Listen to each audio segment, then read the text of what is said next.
What's up, everybody? Welcome to Marvel's Avengers War Table for Wakanda. I am one of your hosts, Greg Miller, alongside Ms. Marvel herself, Sandra Saad. Hello, Sandra. Yes, hello, that's me. Hello, Greg. How are you? How excited are you? I'm very excited. I'm very excited to be back here with the fans and be with you, someone who knows so much about video games. Well, you can say that about video games, sure, but I do know a lot about Marvel's Avengers, ladies and gentlemen. True. I, much like all of you, have been playing nonstop for the past year, loving it, wanting more from it, a whole bunch of different things, but we are finally here on the precipice. Tomorrow, War for Wakanda, the free expansion for Marvel's Avengers, drops. We are all very excited about it. And today, for the next 3 hours, Sandra and I will be here interviewing the developers, interviewing the actors, showing new gameplay, and of course, kicking it all off with a war table right now, all about it. Sandra, as we get ready to do this, why are you excited for War for Wakanda? Because Black Panther rocks. That is the correct answer. That is the correct answer, everybody. We are live on Twitch. We are live on YouTube. We were looking at your chat. I have things from the Reddit. We are all set to go. But before we kick this off and start the War for Wakanda expansion live here on all of your live streaming platforms, let's begin right now with the War for Wakanda War Table. Kevin, roll it.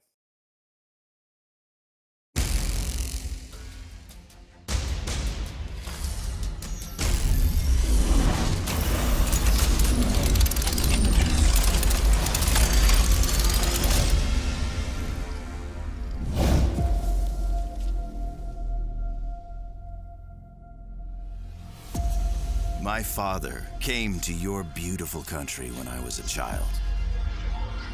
He had heard about the mythical vibranium. But the Black Panther said they had no vibranium to give. He slit my father's throat. That panther is dead. So you will have to do. You and your people.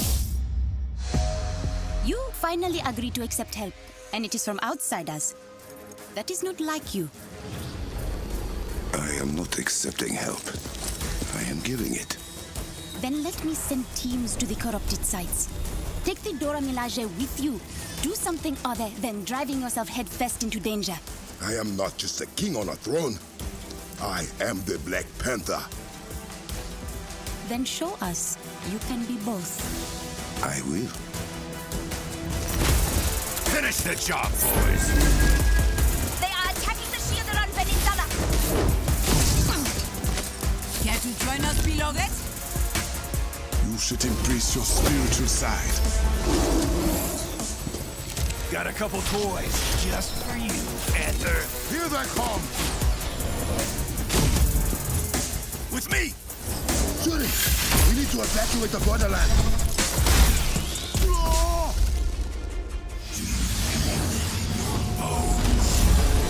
Your country crumbling at my feet! The whole place is coming down!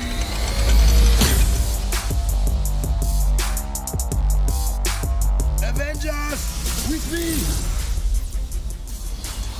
Welcome to the War Table for Wakanda, a walkthrough of the new expansion starring Black Panther, coming to Marvel's Avengers tomorrow at no additional cost. War for Wakanda is an exciting new release that aims at refreshing the Marvel's Avengers experience and is the largest and most ambitious expansion since launch. We're excited to welcome Black Panther to Marvel's Avengers, and today we're going to share details with you about the story campaign, new gameplay, enemies, and more. And of course, we couldn't bring the king to Avengers without also bringing his kingdom, so we'll be unveiling some new details and footage of Wakanda as well. To ensure our War for Wakanda story does justice to such an important hero, our narrative team enlisted the help of well-known writer and Black Panther expert Evan Narcisse, author of The Rise of the Black Panther Marvel Comics. From the very first meeting the team had with Evan, they felt a special magic and are really proud of the work they've done to craft an original story and bring Black Panther to life. Together, they threw themselves into the challenge of both respecting and celebrating existing Black Panther stories and bringing the culture of Wakanda to life. Here's Evan to tell you more about himself. Hi, everybody. It's Evan Narcisse. I'm here, of course, to talk about the War for Wakanda expansion for Marvel's Avengers. When we were working on the War for Wakanda story, the narrative team and I drew inspiration from so many different story arcs in the comics, dating back to the Black Panther storylines such as Who is the Black Panther by Reginald Hudlin and John Romita Jr., and A Nation Under Her Feet by Ta-Nehisi Coates and Brian Stelfreeze. So these stories were of course so important to how we thought about our version of the Black Panther. When we were working on the narrative for War for Wakanda, it was essential for us to tell a Wakandan story, even though it takes place in the Avengers universe. And of course, Wakanda is its own sovereign African nation. It's also the most advanced civilization on Earth. Its technological achievement is fueled by vibranium, a precious material found only in a meteor that crashed on Earth centuries ago. The kingdom is ruled by King T'Challa, the Black Panther. And in War for Wakanda, T'Challa faces a massive invasion unlike anything the country has ever faced before. T'Challa is a man who lives many roles. He's a king, he's a leader of an entire nation, and he's a brother. And this invasion will test him in all of those roles. It's going to be really difficult for him to figure out who he is and what he needs to be for Wakanda to be safe. This invasion is led by Ulysses Klaue, a rogue scientist with a dark secret and a darker grudge.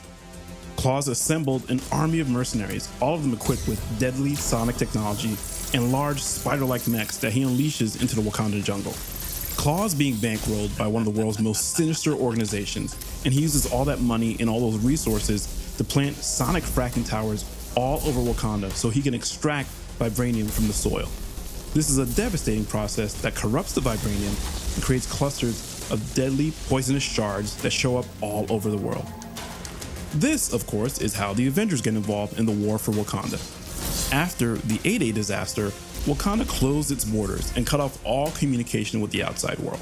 After the dangerous corrupted vibranium starts to appear all over the globe, the Avengers travel to Wakanda to offer their help to King T'Challa.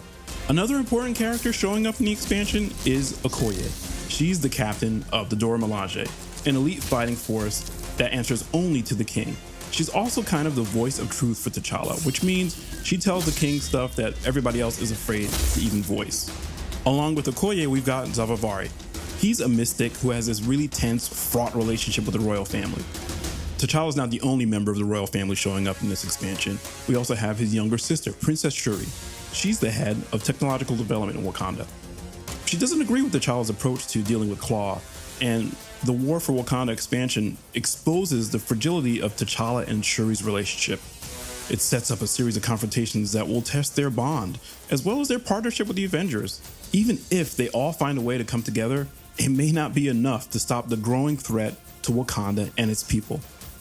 The narrative team and I, we created this new original Black Panther adventure, drawing on inspiration from so many amazing existing storylines from the comics and other iterations of the character. We all know and love this character so much and want to share that love with all of you guys, and we're so excited about bringing this new adventure to Marvel's Avengers for all of you to enjoy.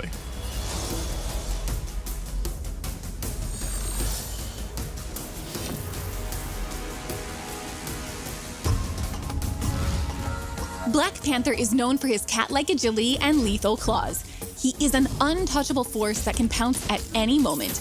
The team has crafted a full arsenal of custom moves to capture his fighting style and bring him to life. Out of My Sight is Black Panther's signature attack, which can be charged with intrinsic energy to perform the kinetic slash, a spiraling uppercut. From this move, Black Panther can branch in and out of the spinning strike-like combo. Pounce from the ground or the air to grab enemies and unleash a flurry of claw strikes. The intrinsic meter is super important for Black Panther. You're going to want to prioritize blocking and parrying to store kinetic energy, which can then be released in a percussive blast. Black Panther's percussive blast unleashes all your stored energy in a large kinetic burst that knocks away nearby enemies and boosts Black Panther's melee damage for a short time. Perform a parry just before an enemy attack connects to turn their attack into a blast of kinetic energy that knocks them back and staggers nearby foes.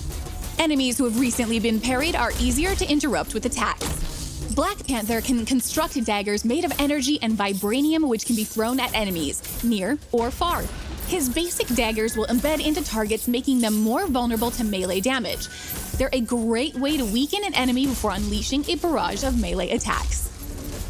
The Kimoyo beads can target enemies or allies and provide either detrimental or restorative abilities to their targets. The beads can be upgraded and provide additional support or offensive capabilities such as armor against attacks, destroying incoming projectiles, shooting enemy targets, or dealing damage over time. Additional skills can be unlocked to supercharge your sprint, evade, signature, and combo finisher attacks using your intrinsic energy. There are so many ways to play Black Panther, but here are some powerful highlights. The Assault Heroic King's Mercy is a vibranium spear that can pin multiple targets and deal out large amounts of damage. The spear can be customized to explode on contact or create multiple smaller spears for rapid fire. Call upon the power of the Panther Goddess Bast to summon a spectral panther to charge through your foes and empower Black Panther with the energy from the ancestral plane, boosting defensive capabilities. Unleash supercharged attacks without expending any intrinsic energy. The ultimate can be customized to revive down heroes, weaken nearby enemies, and even summon spectral warriors to fight alongside. Black Panther himself is a fully unique hero, with the same amount of skills and gear as the rest of the Avengers. He'll have around 40 outfits and a full suite of emotes, takedowns, and nameplates for the marketplace. Releasing alongside the War for Wakanda expansion is an extensive refresh to the menu pages for Marvel's Avengers. Some of the biggest updates are related to the new unified character page. It contains everything associated with a hero in one easy-to-navigate space. Here you can manage your gear, cosmetics, emotes, and takedowns, as well as view hero and challenge card progress, so you can get back to the action more quickly. This update includes commonly requested improvements for managing a hero's loadout, including more easily comparing items, locking your favorite gear for safety, and dismantling multiple items at once. Direct access to your locker from anywhere adds an extra layer of convenience. This only scratches the surface of UI improvements our team has crafted for you in this update.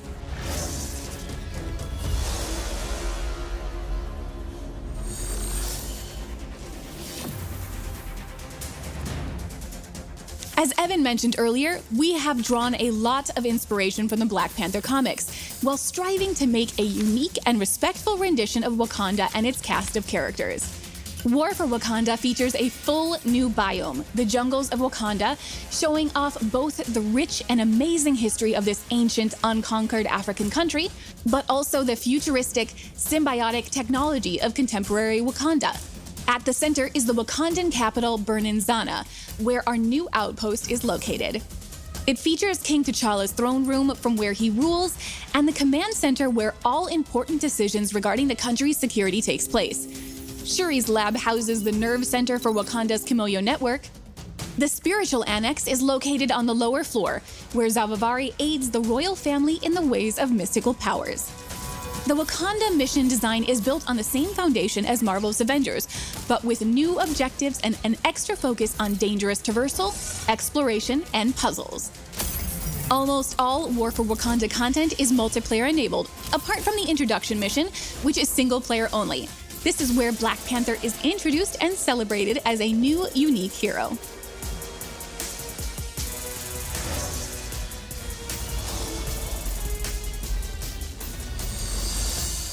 War for Wakanda features a full A-list cast of actors, helmed by Christopher Judge as Black Panther. Christopher is best known for playing Kratos in the latest God of War game and from the TV show Stargate. Shuri is played by Erica Luttrell, known from Dishonored, Westworld, and Apex Legends. Okoye is played by Deborah Wilson from Star Wars Jedi Fallen Order, and Zavavari is played by Dave Fennoy, best known from the Walking Dead games. Steve Bloom is going all in as the villain Ulysses Claw. To get the Wakandan accent just right, we worked closely with Beth McGuire, the dialect coach from the Black Panther movie.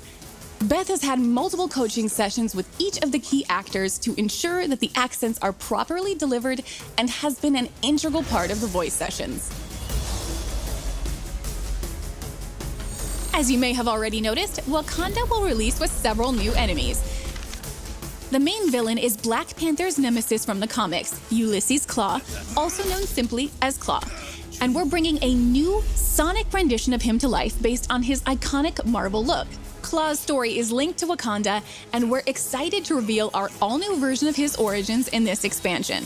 Claw has brought with him a team of mercenaries. They have a variety of vibranium and sonic-powered weapons and should pose a real challenge for Black Panther and the Avengers. We're also introducing a new menace, the spider-like crawlers. They come in different variants, including smaller-sized scout crawlers and large hunter crawlers. We're excited to announce the legendary comic villain Crossbones as Claw's head lieutenant, and to debut Wakanda with 2 new villains in one expansion. Crossbones, or Brock Rumlow, is a sociopathic super mercenary who works for the highest bidder, and he's ready to lead the invasion of Wakanda. Crossbones is a formidable foe and has an impressive arsenal at his disposal, including an impenetrable shield that makes him immune to many of Black Panther's attacks. Discover Crossbones' origins and find out how the Avengers created their own enemy. Thank you for joining us for our War for Wakanda War Table. Log in tomorrow to play Black Panther and defend Wakanda alongside the Avengers. Here's one last look at how massive Marvel's Avengers has become and why now is the right time to assemble.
Standing in Wakanda.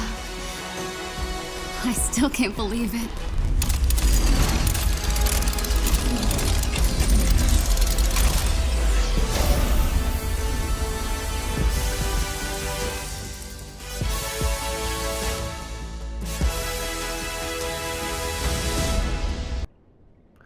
Are you not entertained? What's up, everybody? Welcome to what is officially now the War for Wakanda launch party. I'm Greg, that's Sandra. And Sandra, the War Table, hype as hell. There's so much to talk about for Black Panther and War for Wakanda, but that was you at the end. That was your voice. I couldn't believe it either, girl. I couldn't believe it either.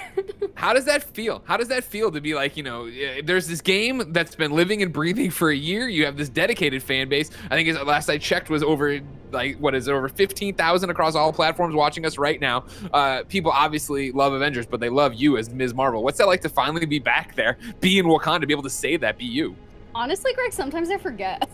I was watching this cool thing, and then at the very end, there was my voice. I was like, oh yeah, that's me. Right, I'm a part of this. Right, yeah. Well, beautiful, very proud, very proud. Good. You have a lot to be proud of. You're going to be hanging out with me today now for what? Still a little less than now 3 hours, but 3 hours of War for Wakanda content. If you're just joining us after that War Table, let me remind you that this, of course, is Marvel's Avengers War for Wakanda launch party. What does that mean? It means that for the rest of the day, myself, Greg Miller, and Sandra Saad are going to hang out with you. We're going to talk to the developers. We're going to talk to the cast. We're going to show you more gameplay. We, of course, just did the War Table. We're going to talk about where Avengers has been, where it's going, and everything like that. And this is the party atmosphere. And what I mean by that is if you don't watch me on Kinda Funny, that means that we are bringing the garbage truck on fire here. This is a party. People are going to walk in, they're going to walk out, Discord windows are going to pop up, and we're going to have to reframe and do all that stuff because we're all here to hang out and celebrate the War for Wakanda launching tomorrow. Now, what I want to set right at the beginning, Sandra, is you said a lot of nice things about me, correct? Yes, of course. But what's top of the list? When you think of, when you think of Greg Miller, what's top of the list? Warm. No, man of the people, ladies and gentlemen. I am watching the Twitch chat right now. I have questions from the subreddit, but I want to kick it to the Twitch chat right now where Flitz said, what time does it go live? This is the question I've seen on the subreddit. I've seen on Twitter. I've seen on YouTube. I've seen on Twitch. When can you play the War for Wakanda expansion for free? The answer, ladies and gentlemen, drum roll please, is tomorrow, of course, as you already know, the 17th, but 8 a.m. Pacific, give or take. You know how platforms are. Some update here, some update there. You're doing things. 8 a.m. Pacific, give or take, but you don't have to wait. Right now, ladies and gentlemen, it's time to start. Sandra, we're jumping in. We're jumping right into Wakanda. Are you excited? Go. I'm ready to jump. Yes. All right, cool. So a big deal for me, obviously, somebody who plays Avengers all the time, being able to spin the map and then go right to Africa. There it is, Wakanda. A brand new region, a brand new place to explore, and a brand new story. We will be playing this. We will be having fun. We're going to listen to the story, though, right? I got to hear what's going on. I got to know what's happening. We're kicking it off. Oh, and also they told me ahead of time to warn you, of course. Obviously, we're playing pre-release builds from like a week ago on debug units. Anything can happen, so it'll look better and run better probably tomorrow, but you know how it is. That's the Marvel logo, Sandra. Have you ever seen that before? Marvel logo? Oh, this might just be my first time. I thought it might be. Humor an old sorcerer for a moment, my king. Your father gave me that much respect, as did your father's father. Long ago, a meteor plunged into the land of Wakanda. Wakanda was not an advanced nation then. It was a group of warring tribes. The meteor brought them together because it contained the metal we now call vibranium. Vibranium made Wakanda. With it, we advanced. We repelled outside forces. We connected with our past. And our Panther God.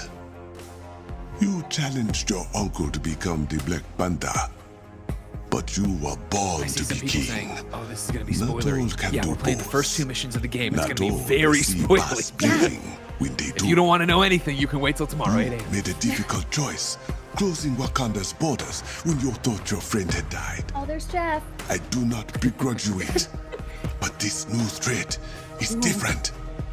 You have no idea how far these people will go to take what they desire. Greg, I'm scared. A corruption Don't worry, we got this. has followed in the wake of We got the Ulysses' power of the claw, Black Panther. We're going to be fine. made of the vibranium that keeps the heart of Wakanda beating. And that corruption is spreading. Only one man now stands in its way. You. Boom. Title screen. That's what I'm talking about. Wow, I can breathe. That was beautiful. Did you hear Right. that voice? Excuse Oh, yeah. me. Dave Fenoy from davefenoy.com. Never Stop forget. it. Stop it.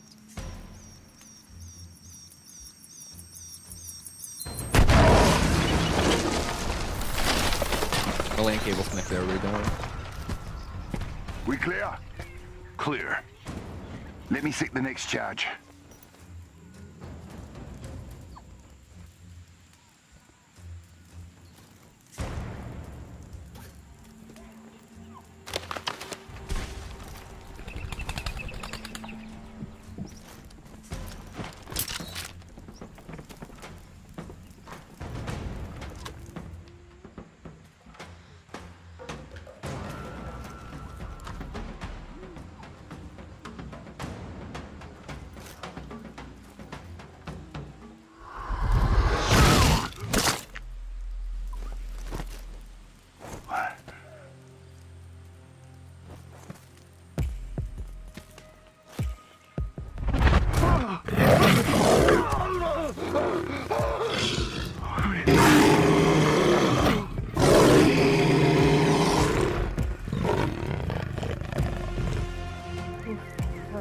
It's a good intro.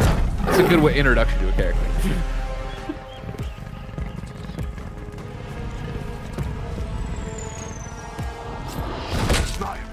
No!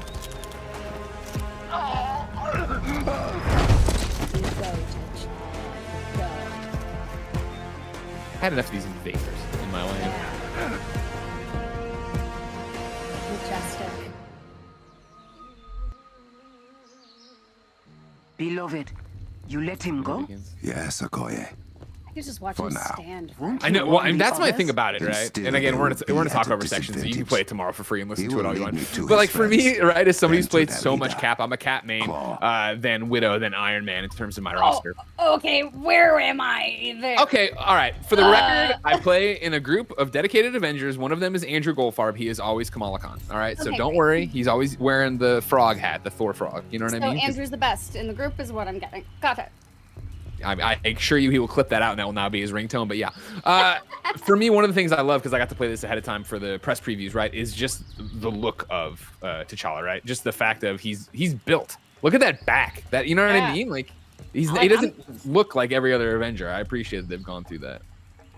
So I'm getting right to it though. Get into it. You guys see some more of his movement. And also, obviously, I think it was Simon Carty, his preview, maybe it was Paul Tassi from Forbes, Simon from IGN, talking about how great the jungles looked. And obviously, with Crystal Dynamics' pedigree of the one, the only Tomb Raider, it makes sense that they would nail that, but they for sure do. I was just going to say, wow, I want to go camping. In another fun one, I don't know how much I know you caught up on it, Sandra, but people watching, the idea that they didn't reuse assets for this. Like, there's new chests, there's new things to break open for resources. I appreciate that they went out of their way to make Wakanda feel different, because obviously, you know, its own country is a walled off city. He's coming!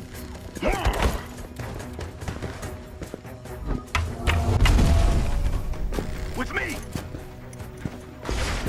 You know, immediately they show you new enemy types. Everybody calm down. All right, it's not a robot. And these weapons. Yeah, exactly, right? Here you go. Overcharged enemies. Certain enemies can become overcharged. When this happens, they are more resistant to damage and are able to perform special attacks that are only available while in overcharged state. Combat overcharged enemies with sonic gear and sonic infused attacks. How many times must I teach them this lesson? It's the Black Panther! I do believe you're right. Good. I'm gonna immediately start. I gotta start. Right. Get my Black Panther out there. Look at these color palettes, Greg. I know, Look right? at all these. Crystal, you guys are.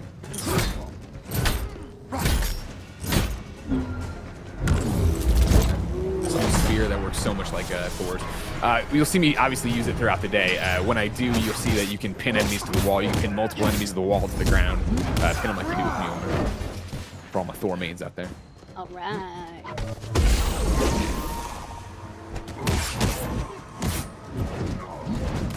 I think Chris Hemsworth's birthday was like 2 days ago. What did you get him? Nothing. This is your shot. This is your chance. I thought about him for a second. That's good enough, I guess. You're welcome, Chris. What's that like for you? The fact that, like, you know, when, you know, obviously MCU is so influential for pop culture now, for movies and everything else, but like, that's brought Marvel up to such a level, and obviously for you to be part of that universe, to be Ms. Marvel, right? Granted from the video game thing, but in the multiverse it doesn't matter, and to be so many people's first introduction to Ms. Marvel, what was that like after, you know, launching the game? So cool. I get hit up about it a lot, and it's really touching to see people be like, oh my god, now I'm buying all the Ms. Marvel comics. Yeah, it's very cool. And of course to know that, like, I'm somewhat related in some way to, you know, Chris Hemsworth and also, you know, Travis Willingham. I love Thor all around. So. Listen, it's all right to like Chris Hemsworth. It's all right to like Thor. Travis Willingham is a bridge. Yeah, we don't have to talk about that. All right, we don't have to like Travis. Travis isn't here. We, you know, it's nice that Laura continues to pity him and hang out with him. We going deep. Oh yeah, well, for anybody that I'm that close with, it's not going to go well for them on stream. So now, Chad, I see you popping off and liking it. Obviously, keep me posted on what you want to see. Again, like, I'm here. I can play. I can do whatever. We can jump in. We haven't looked at the new loadout screens. We haven't looked at, you know what, actually, what am I saying? Let's just jump in. Because here's one of the things. One of the other things I saw in the Twitch chat going through was You Hate Mac. And You Hate Mac said, not a single Panther skin has been a miss so far. To which I say, are you kidding me with the Panther skins? You know what I mean? Like, also in the chat, excuse me, Greg. Also in the chat, I see someone said, I love you, Sandra. I love you too. Continue. I'm so stoked to have the Panther helmetless skins. These are obviously, I think, the ones that are all, I shouldn't say obviously, I can look, right? Yeah, these are the ones that are all from the challenge card. So this isn't even talking about what will come to the marketplace eventually. But you get into these skins and see, I mean, like, come on. Like, and that's what I love so much about the challenge cards, Sandra, is that there's such a great, if you like the character, and let me tell you, from playing just 2 missions of Black Panther, I'm definitely going to be going for 150 on this one. I'm going to be grinding this card. I'm going to be wanting every one of these for sure. Look at that one. I know, right? But then, yeah, as I was talking about before, right? If you hadn't checked out any of the stuff Crystal's been putting up on PlayAvengers.com, obviously we've redone the entire character screen. So right here, you can get into your loadouts faster, right? You can get into your skills and see what's going on there. You got your nameplate. It's all here in one thing, including the challenge card, of course. Look at him. I thought for sure I was going to be able to show this challenge card, get a bunch of, upvotes on the subreddit. They're locking me out. I swear to God, Crystal, you sons. But anyways, yeah, normal stuff here. We'll get, obviously, as we play through, you'll see more. Ooh. Because remember, we're playing this first mission, then we're going to talk to some of the people who wrote the game. Then we're coming back for second mission. Then we're going to get into the harm room. We're going to talk to animation designers, developers. We're going to talk to the cast. We have so much more coming tonight. Look at this outfit. It's so sleek. I like the classic. Oh, dude, just the basic one they made. Yeah, it's so grateful he is. Look at you flipping. Look at you. I've never been big on the Throwing. parry, and I know that so many people's builds require that. That's just never been my thing. It's like it's not right thing. But it's like I'm way more about the dodge and get out of it. And I'll tell you what, the other thing for me that I find so hilarious, first off, of course, playing on stream, you always play way worse, so remember, I'm not garbage thing, is the fact that Sure. after playing so much of this at 150, you know what I mean, and grinding hives or going through vaults with your friends, it's so weird to come back to a character that's underpowered. And like, oh right, like I forgot what it's like to actually not have every move available for me at launch and ready to go. Who is this like fire suit that's happening right now? He's just one of the new guys, right? He's just one of Claw's dudes.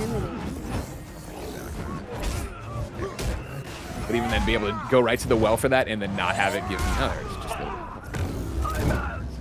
Leave this place. Well, leave this place. You get out. So you can see him pinned over here with the spear. Woo.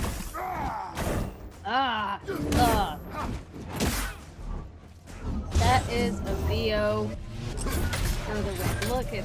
Listen to this person. We can't keep this up. We can't keep this up.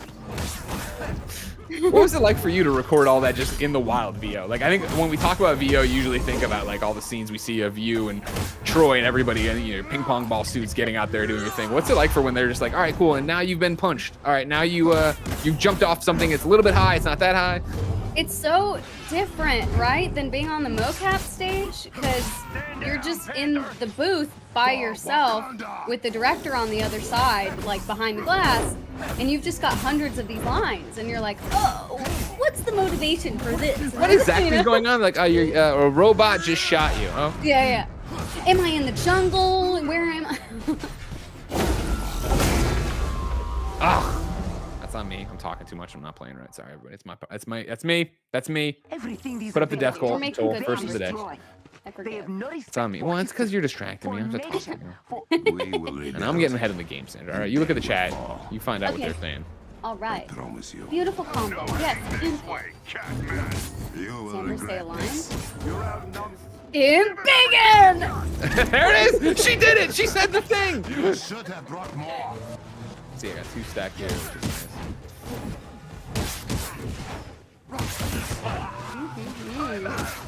I can't give you guys spoilers or violate my non-disclosure agreement. Hi, Sam. Hi, Andy. Hi. Stay down. Yes. Oh, you love my voice. I love your voice too. Probably if I would know what your voice sounds like. But thank you. Oh, I adore you too. Oh, this is so nice. You made me look here. I'm just giggling.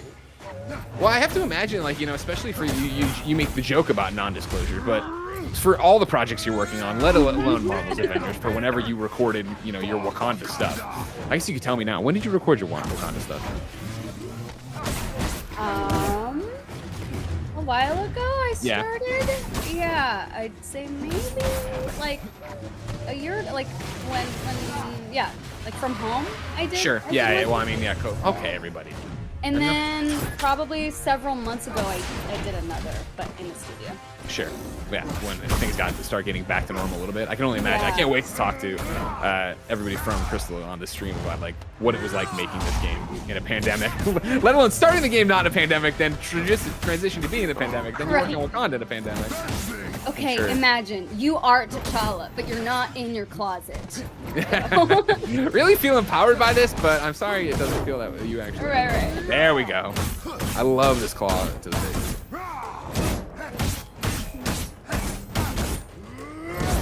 This is freaking awesome. It's very much in the wheelhouse of the Simpsons. Stop. He's already dead. I can bring a jet to you to get over the There we go. collapsed Now we're tunnel. starting. Now we're starting. Send your force. I'm gonna do. Obviously, as we all know, if you're new to Avengers, you're just jumping in for the first time. It becomes a gear game where you go through, you get the new thing, you equip it. But early on, let's just get our power level up. All right, I'm just gonna use the L2, hold L2, equip the best, and let's go. But jump into skills here. I feel like obviously I'm meleeing more than anything is when I really need to be working on it. But you can see what's going on here as we unlock obviously new combos for T'Challa, get in there, be able to, really get in there hand to hand. That's where I strive, especially early on. Because again, if you're new, you're going to get all the skill points as you play through to level 50 to unlock all of this. And you don't have to worry about it. Somebody said, stop. He's already dead. He told you. Yeah. I know how the internet works. To the shield. Stop hating me. That is where his men will be headed. Wakanda forever. Yes, Wakanda forever. Sandra is a Well, goat. you have I not prefer shared with the lambs, Dora but Milaje. you know, I thank am you. sharing it with you now. Somewhat begrudgingly. Greg, I just got an You will animal. I enjoy just got this, a pet. Okoye. What'd you get? I got a frog. Oh, interesting. Okay, wasn't expecting that. That's interesting. I know, nobody does. What led you to the frog? A friend of mine was like, do you want my frog? I was like, sure. And I took him. Okay, that'll do it. Okoye, That'll definitely do it. Yeah. The vibranium has spread to this part of the jungle too. How is it moving so So now this is quickly? the corrupted vibranium. There's an event going on, obviously, when this gets launched. Alongside, of course, don't forget, tomorrow when this launches, you're getting that new cap skin. Can't wait.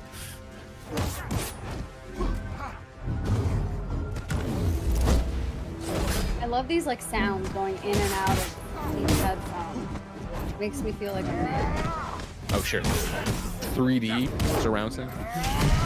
This is 2021, baby.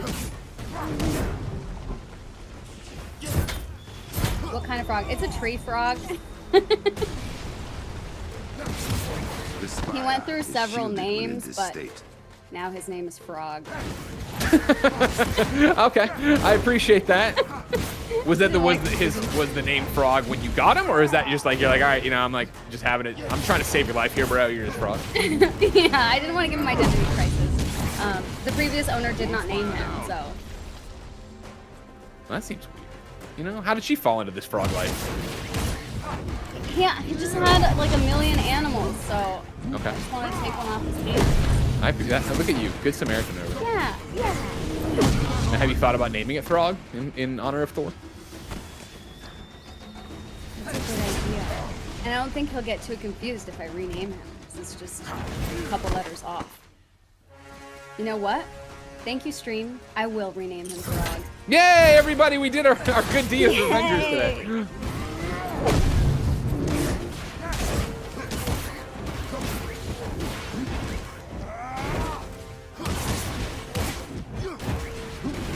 Corruption has been destroyed, enclosement pacified.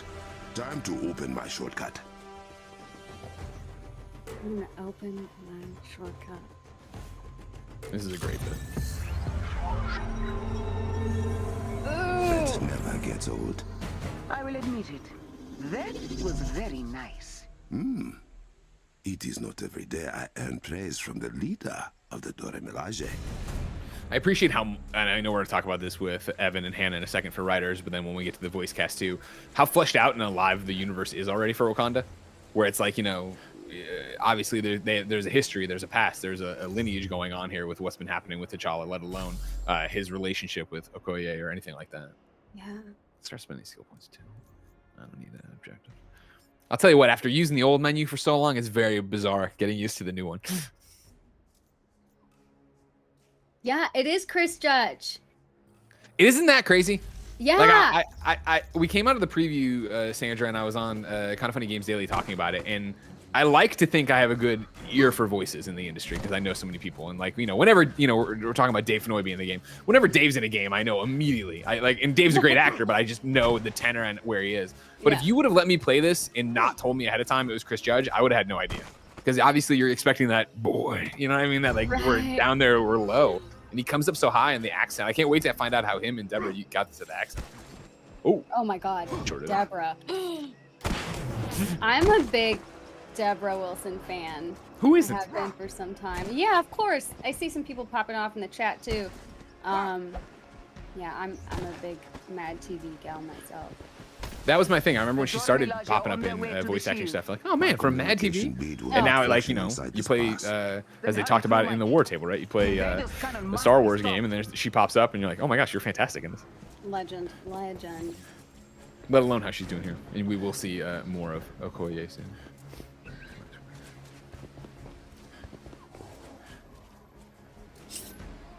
When we were watching this initially, we weren't on mic, but I was like, Greg, that's Deborah! I have not seen this cave since I was training with my uncle. Like stepping into a memory. Someone says, Greg, you remind me of Ryan Reynolds. I'm sure a lot of other people are saying really horrible things about that comment, but I'll take it. Thank you very much. No. Looking for a way in. Explosives were not a good idea. And so this is another big, not change, I guess, but one of the things I think that makes War for Wakanda so special and what they're doing here, right, is that as we come in here again, there's all this history to it.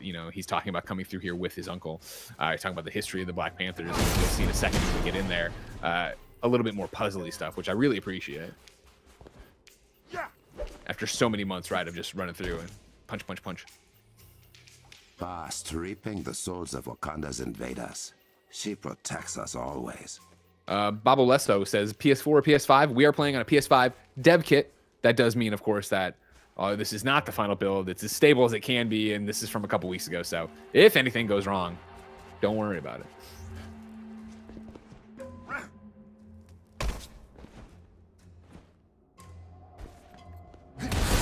Traditional Avengers. Once we go up there, we're not going up there, Sandra. All right, we're gonna come down here. We're gonna get whatever special stuff's down here.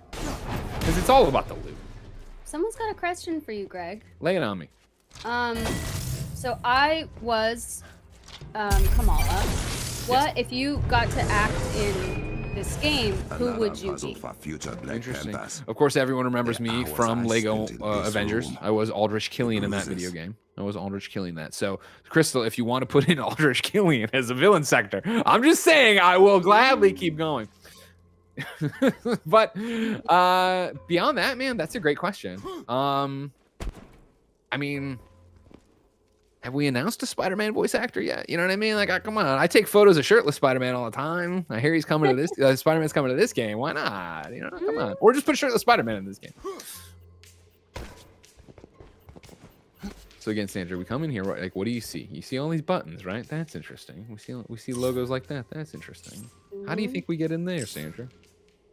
I don't know. Try to blast stuff. I don't know. No, that's not how it is. No, we're gonna use the pads here. So we gotta match up our icons, right? So hold on, we got this weird double triangle. I love these two colors to get this like gold and the greenish.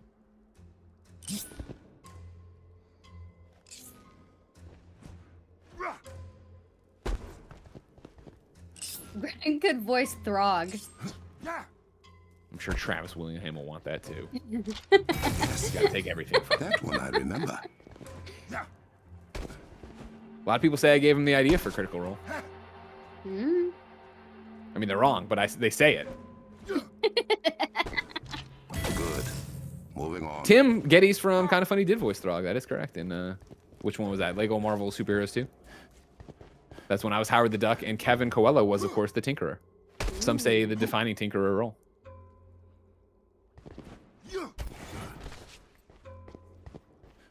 Perfect. If my uncle could see me now. All right, so I got the triangles. I love this little piano. Dun, dun. I like the snap. Like, yeah.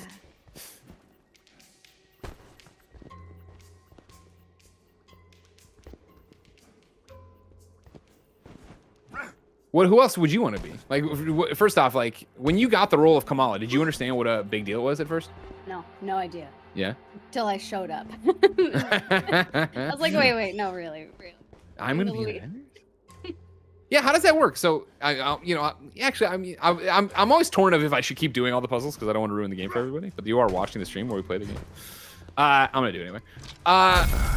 So when you auditioned to be Ms. Marvel, like, did you know you were auditioning to be Ms. Marvel? Did you know Ms. Marvel was kind of like the entire story, like the linchpin of the whole thing? I didn't know I was auditioning for a Marvel thing at all. I didn't know I was auditioning for a video game. They don't tell you. It's secret, as you can imagine. And then I didn't know what it was until literally like I showed up. And they're like, you're gonna be playing Miss Marvel. And then I did notice like there's like this list, and there's like a certain order, right? Of like, okay, well the lead's at number 1, and then da da da da da. And I was like, why am I not? They must have like ordered it wrong. Yeah. And then I knew the makeup artist really well, and she came up to me. She was like, Sandra, you're number 1 on the call sheet. You know what that means? And I was like, no, girl, they messed up. That's what that meant. You're like, I wish that was the case, but that's impossible. Why would that happen? Yeah. Strange to walk this as the Black Panther.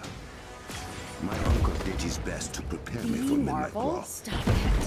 I hope I do not let him down. Wait, Kevin, can people hear you? Okay. I like your why? commentary. Kevin, before we went live on this kind of funny stream, Kevin's like, they're not gonna be able to hear me, and then now Kevin's like laughing at me and making fun of me. I'm like, wait, can they be? No, he's just taunting me. Okay. I appreciate that.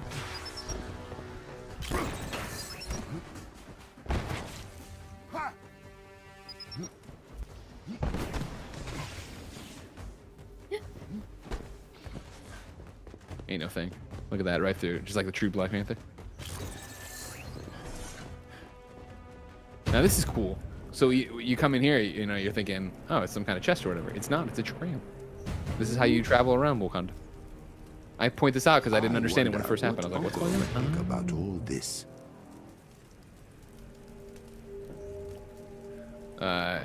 Grim Her Gaming says Greg got speed. Try man. But it's not hard. Black Panther makes it easy. Taking down Wakanda's shields. Remember, if he's just joining us, this is the War for Wakanda launch party tomorrow. War for Wakanda comes for free to Marvel's Avengers. 8 a.m. we found out Pacific time. And so today we're playing the first 2 missions. We're talking in a harm room. We're talking to the developers. We're talking to the cast. We're talking to the writers. We're behind schedule, it turns out. I looked over at the clock. I was like, uh-oh. So now I'm like, click. I'm going to start moving at a different pace. You can explore when you get your hands on it tomorrow.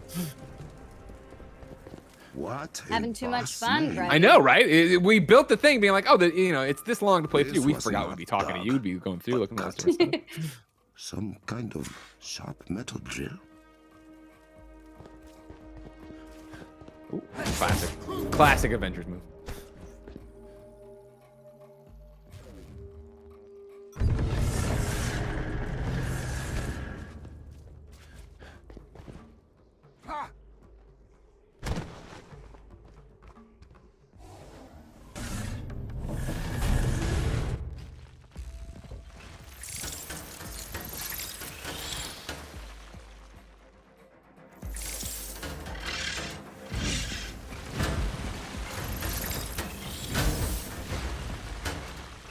Kevin, even though people can't hear you, they're saying they like you a lot in the chat. I think I clicked something wrong. That's not good. What happened? The chat, I think I clicked slow mo. Oh, that's activated by the mods in the chat. Probably because so many people are watching, they want to make sure it just doesn't go so much that it's nonsense. If somebody's already modded Sandra in Twitch chat, that's a bad move. Take that away. She doesn't understand the power. You don't. She can't take this. She doesn't know what she's doing.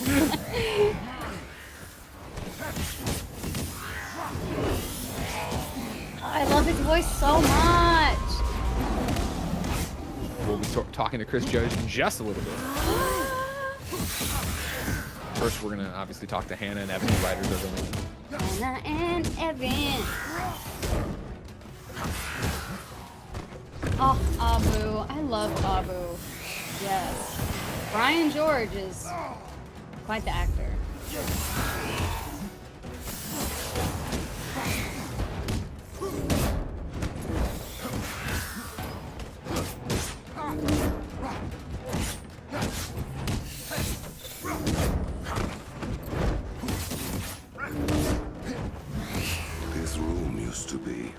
sparring with other prospective Black Panthers. Hard to set the fight in this way. Claw and his minions must be stopped. I mean, I'm moving, Kev. We'll get through it. Don't worry. If this vibranium Question had for not been me. refined thousands of Hit. years What is ago, it? it would have mutated What everyone hero who would I passed. like to meet next as Kamala? And honestly, it is T'Challa. He's just so cool, and this voice, I can't wait to hear it come together. Because, like, as you can imagine, when you're doing it by yourself, you can only imagine what the other actor sounds like, especially if you don't know who the actor is. So now I know what he sounds like, and I'm so excited to see it kind of come together. All right, so like I said, Sandra, we're running late, right? It's on me for talking to you, having too much fun. So I'm gonna go through this, but what I want to know is a really cool thing when you go, you look at these things and you kind of get the history of what's going on. But Okay. I'm gonna cheat the puzzle and just go. So Sandra, you remember 3 snowflakes, Okay, Pizza. 3 snowflakes, pizza. square with some stuff on it, Okay. a bug. Bug. I'm gonna All forget right, there's all square of with some stuff on it. I will start Nope, it again. wasn't square with some stuff. Oh, do I have to do an order? Oh God, I forgot I have to do an order. Oh, I forgot everything already. No. 3 snowflakes, pizza. We'll start there. 3 snowflakes, pizza.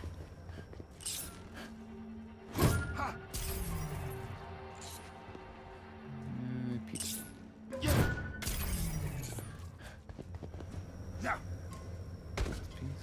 Then it was square with some stuff on it. We're gonna say square with wings. That's how I'm gonna say it. Square with wings, Wings. the bug thing.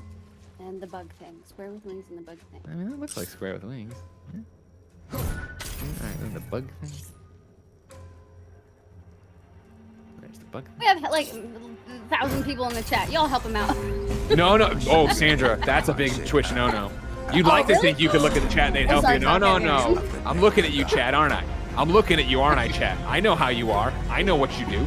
I know what you would do there. You tell us all the wrong stuff.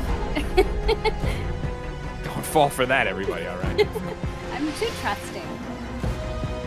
There you go, Wakanda. Your first real look at it. I am through. T'Challa, we're in God's name. And Kevin, for purposes, yeah, we're coming up pretty quick here. The Avengers. What are outsiders doing in Wakandan airspace? I let them in. Frontmen made Guinea in chat. Sandra is so innocent. I'll deal with the Avengers later. Twitch is a brave new world. I must take They show you guys. You show up here. You want to hang out. You love us, and then as soon as you can, though, you will screw with us. Yeah. Someone was like, Greg, you can trust me. I'm like, yeah. Right. Hey, Greg. Been burned before.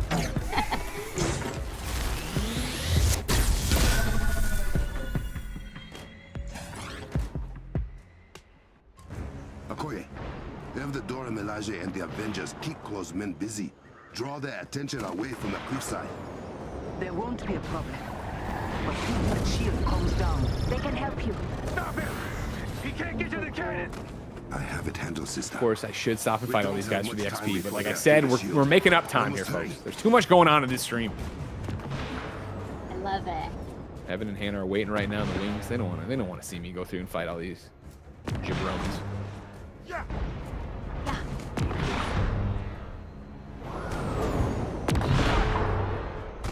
That little flip in the air. Love So it. good, right?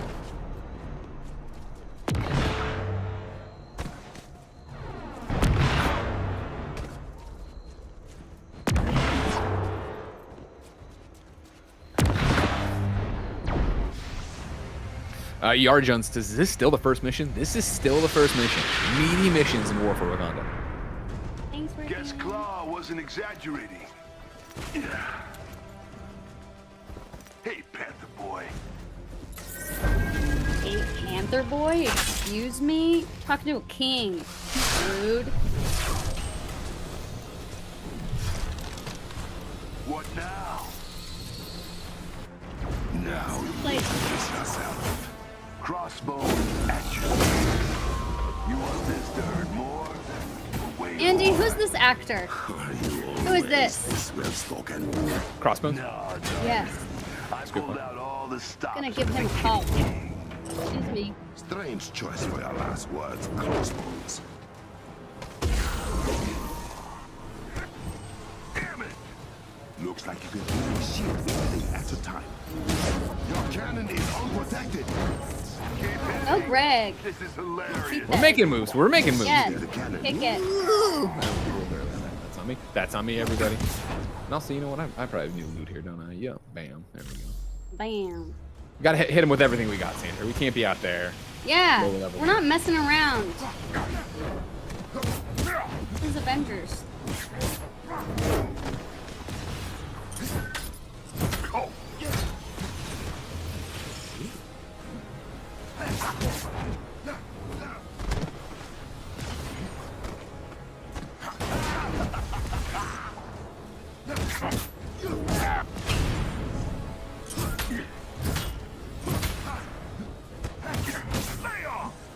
As you wish.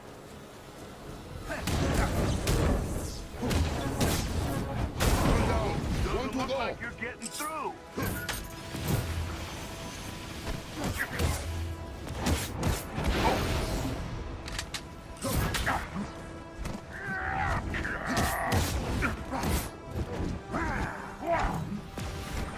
Sandra, is there anyone you like working with? Yeah, everyone is great. Listen, we all know Troy Baker, not a cool dude. Is there any one person that was actually nice on the set? No, yeah. I love Brian George so much. The man who plays Abu. So great.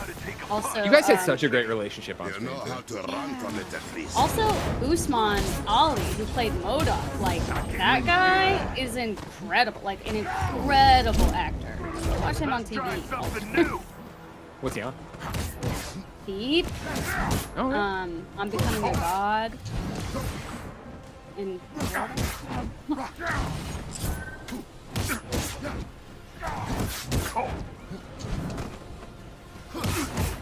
Sandra, I think I belongs on pizza. You know, I don't hate it. You are not Wakanda. You're gonna do this all day. Okoye, the cannon is down.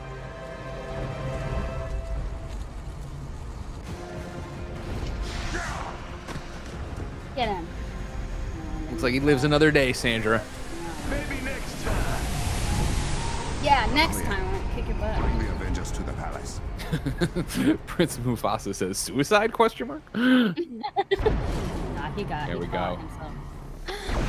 Jeff! Nolan! Sit. Everyone wants me to parry. I just don't do it ever. I just roll. Yeah, I think it's a visual glitch, like I said. Pre-release code, right? And it's also, there it goes, pop. Yeah, I think it's just that. Good. Because he wants to see you. I'll parry in the next section, I swear for you guys. Uh-oh. We're in trouble. Oh, Yeah, you're right, Kevin. This is a great point. We're going to stop here. That's mission complete, the way it began. And so as we do that, we will continue the War for Wakanda launch party here on twitch.tv/Crystal Dynamics, twitch.tv/Square Enix, Play Avengers over on YouTube. And wherever you get all of your Avengers content. Remember, of course, I'm Greg, that's Sandra, and we, for 3 hours today, are running through and doing a whole bunch of different stuff for you. We're playing 2 missions, we're playing a harm room, and we're talking to the people who make this game. So yeah, if you want to start bringing over Evan and Hannah, Kevin, that'd be great. We're bringing over writer Hannah McLeod and narrative designer Evan Narcissus. Kevin, I will rely on you to tell them when to activate their cameras and do all that stuff. But this is the next thing here as we go through to talk about War for Wakanda, of course, launching tomorrow for free if you have Play Avengers. Yes.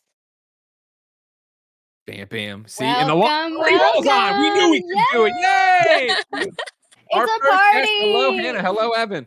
Hi. What's up, y'all? How you doing? What's up? Good. Excited. Yeah. Hannah, what's it like for you, one of the writers on this game, to be here? People finally looking at it, getting to talk about it, hearing the voice lines you wrote. Oh my God. It's crazy. Like I've been working on this for so long, and to realize it's coming out tomorrow doesn't feel real. I feel you, girl. I feel you. Yeah.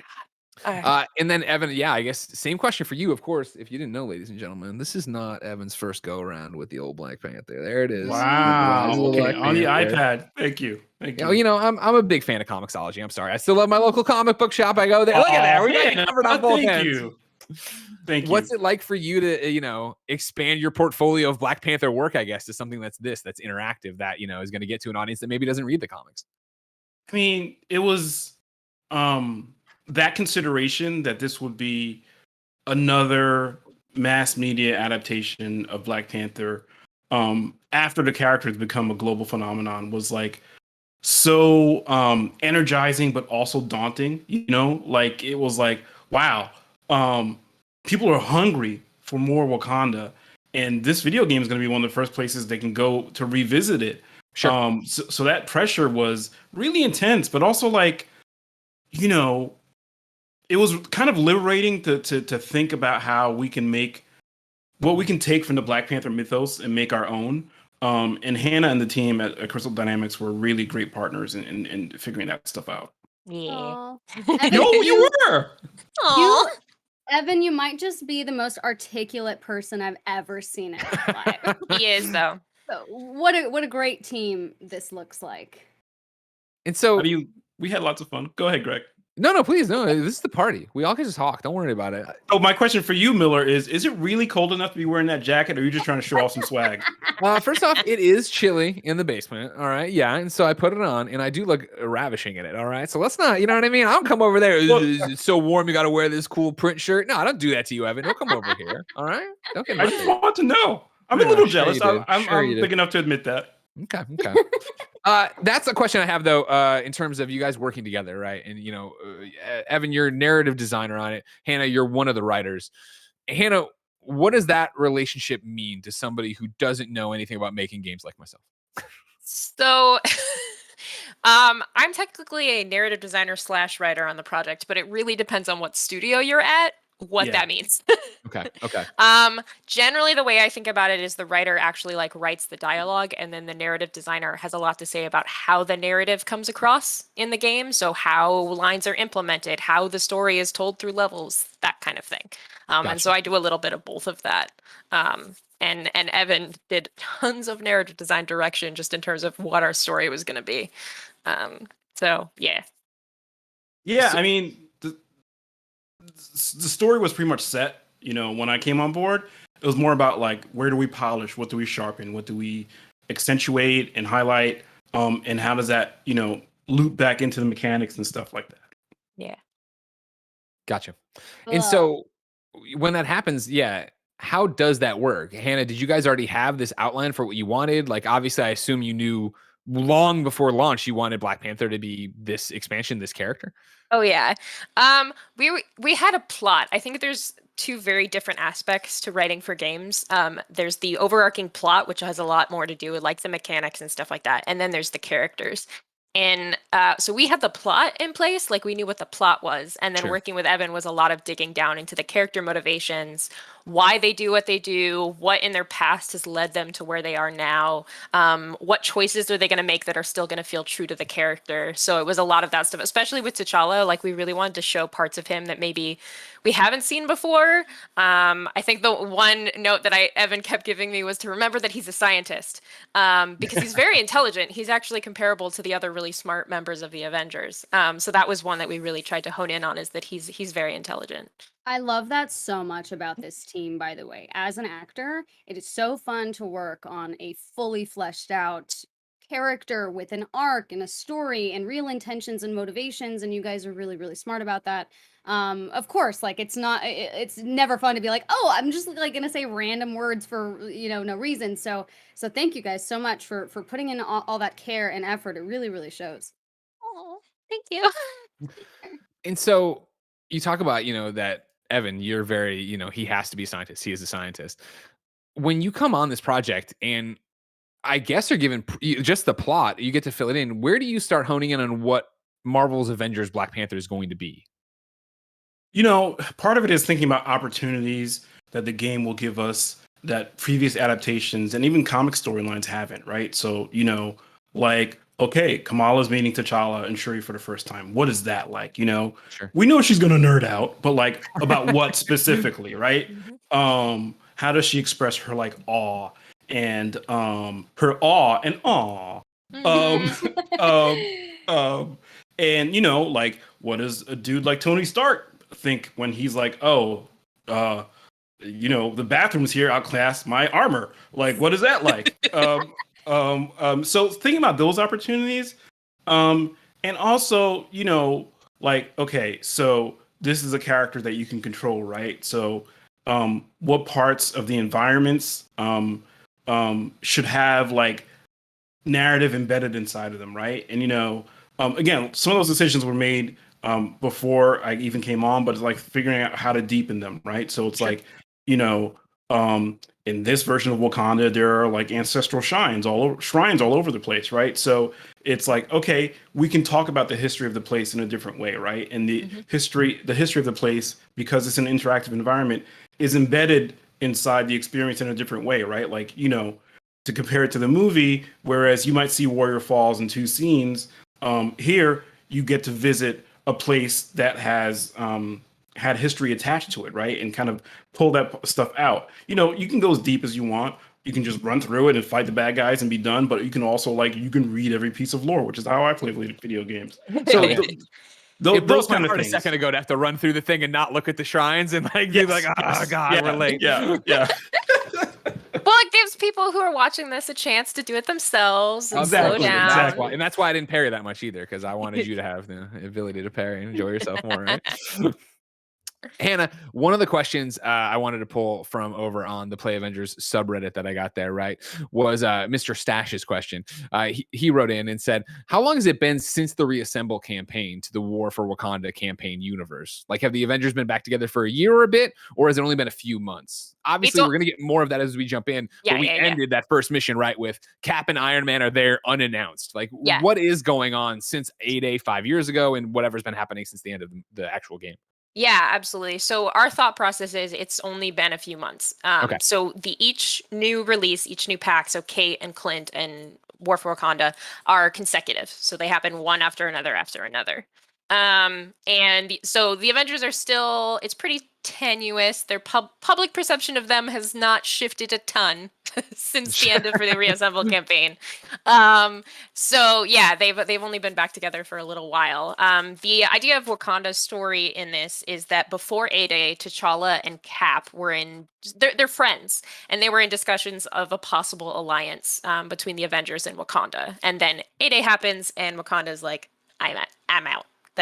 Nope. It was a mistake. And so they've been in isolation for 5 years during that time. And then, of course, AIM has now built up their power and they want more. So they enlist this mercenary Ulysses Claw to get them vibranium. And so that's sort of how Wakanda is pulled back into all of this madness. Everybody wants it. Yeah. Everybody wants vibranium. Of course, yeah. Best stuff on earth. Yeah. Evan, when you're coming in as somebody who's already written a Black Panther comic, knows it so well, right? Because you're a huge fan too, obviously. Yeah. How do you come in and craft this Wakanda, this T'Challa, this Shuri to be something people recognize, especially off of obviously the MCU and what a big touchstone that's been, a milestone it's been, like you said, getting to come back and celebrate it, have it be familiar, but be different and be intriguing? You know, one of the things, Greg, is like, a game like this, because there's NPCs and there's overheard dialogue, you really get a texture of what Wakandan culture is on the ground, right? Like, what are the subjects over whom T'Challa rules? Like, what do they think about the job he's doing, or the fact that all these Avengers are up in their business now? Like, so that kind of stuff is really enriching, right? And it feels like, okay, this is something we can do that's different than the movie, or even some of the comics, you know? So that aspect is one thing, you know, like putting, you know, characters like Captain America in close proximity to T'Challa is always fun, because those characters always had a kinship in the comics, and like reinforcing that. And hopefully, you know, look, I'm gonna be blunt. One of my big desires here is like, yeah, let's use this game and the popularity of this release to pull people back to the source material, right? Which I feel like is so rich and so deep.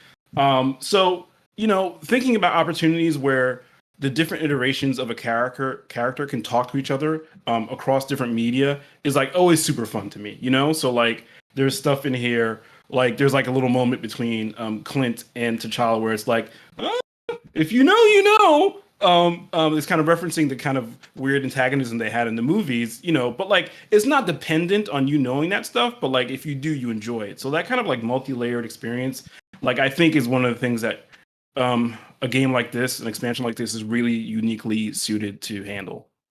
Sure. Hannah, you talked about, when Evan comes on, you guys have already had this outline. You knew what your plot, you wanted your plot to be. How do you come up with that plot? Is that just organic of, all right, cool, everything that happens in the core game, and then obviously with Clint and Kate afterwards, but everything that's happening there, AIM is going to start, spreading out. Monica is going to get crazier and crazier that you need to go see who it would actually be that she goes after? It's sort of two-pronged because obviously we're all always thinking of what is Monica up to. She's definitely our big bad. She was the surprise, like come in at the end and has survived all of the madness with MODOK. So there's always the thought to, okay, what is Monica's plan now? What would she possibly be interested in? But the other piece of it is what characters and worlds would bring more value to the overarching Korean invasion story. So trying to think about how each of the puzzle pieces can be put in place to set us up for that big climax. And so that's really where a lot of the Wakanda discussions came from. And then we also just really wanted to do justice to some characters, especially like Ulysses Claw, that maybe people haven't seen a ton of, or have only seen sort of a one-dimensional version of. And so this gives us the chance to sort of craft some villains that are very different from MODOK, who maybe don't think that they're the hero of their own story, and are much more they're doing their thing for personal motives, and they know that they're personal. If that makes sense. Sure. Such a different vibe than MODOK. I think MODOK genuinely believed he was doing the right thing for most of his experience, and I think Claw does not have any illusions as to what he's doing. Yeah. Right. You just want to yell at Claw. MODOK, you just want to stay away, kind of. Yeah. Sure. Yeah. Me anyway. I'm afraid of everything. Anyway. I mean, for Claw, even in the war table, right, where he literally says, right, like, I have a vendetta against the other Black Panther. He's dead. This will have to do. Like, you're like, all right, cool, bro. Yeah. Yep. That's not the normal way that you'd see it go for most of the villains who think they're the hero. No, not at all. He knows what he is. I like that. So then, Evan, for you, again, knowing so much about Black Panther, having written comics for him, what's your favorite thing about War for Wakanda? Like, what stands out when you think this is what's special about this? It's funny. It's kind of linked back to your other question about making this iteration different. Some of the changes to T'Challa's backstory are really fun. Like, I remember when Hannah and the team walked me through it, I was like, "Word, y'all are doing that? Okay." So you let the giddiness pass, and you're like, "Okay, so here's how we can use that, to influence our approach to this version of the character." And the same thing with Claw, it's like, okay, well, the changes for this version hopefully make like the texture of the characters different, right? He's still that dude, with the big like sound blaster on his arm and that weird face and kind of a no-nose situation happening. But like how he gets there is a little bit different. And I think, look, my one of my goals was like, all right, if you're a dude like me who's loved this character his entire life, why should I show up? Is this going to be a replay of the stuff I'm already familiar with and experienced? What's going to be different here? So that I think is the biggest draw for me, but also like, Black Panther's shown up in video games before, but he's always been like a side character. Like, all right, we'll do here's some vibranium as part of the plot. We'll do this mission, and we'll go to Wakanda, and then we'll bounce. But no, it's like no, it's here. It's like it's he's central. It focuses on him, and that feels really special.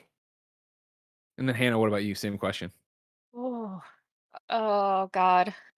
Can I see two things? Of course, you can say as much as you want. You were one of the writers on the game, and this is the launch party for you. Okay. Yeah, the first thing that's probably my favorite is we had to figure out exactly what each hero's personal relationship was to T'Challa, as well as their opinion of Wakanda. And a lot of that gets to be explored in our new outpost, the Bir Ninzana outpost. And Keanu Robin and Jessica Krause worked a lot of the narrative for that section, and they developed a relationship between Thor and Wakanda that is like one of the funniest, like, best moments ever. So please go talk to Thor when you go to the outpost, because it's just like I'm making a note. I'm making a note because we're going right after this. We're right back into it. Talk to Thor. Yeah, I like it. And then on my side of things, there's an intel document, and the intel documents kind of turn into sort of monologues of sorts for the actors to perform, like the fan fiction that I've had Sandra do as Kamala. There's one from T'Challa's point of view. Yes. Oh my God, I have it on my wall back here. I got all my props here. I got all my props here. Yeah, there's an intel document that you can pick up from T'Challa's perspective about one of the backstory tweaks that we make. And when Chris Judge performed it, we were all crying on the Zoom call. Like, it was so incredible. I mean, obviously there was a ton of stuff going on last year, and that had, came with part of it, but his performance, I feel like that was the time where I was like, no other actor could have done this. Yeah. Like, I'm so glad we got Chris, because I don't think any actor could have gone where he went with that. So keep your eyes out. You'll know which one it is. It's really obvious. But yeah, that's probably one of my favorites, is that everything had to come together for Chris to perform those lines. And his performance, I was saying while we were playing, right, is just off the charts. Like, I can't get over the fact that this is Chris Judge, like somebody whose voice I feel like I know so well, but then you play this and it doesn't sound like him. He really is lost in that character.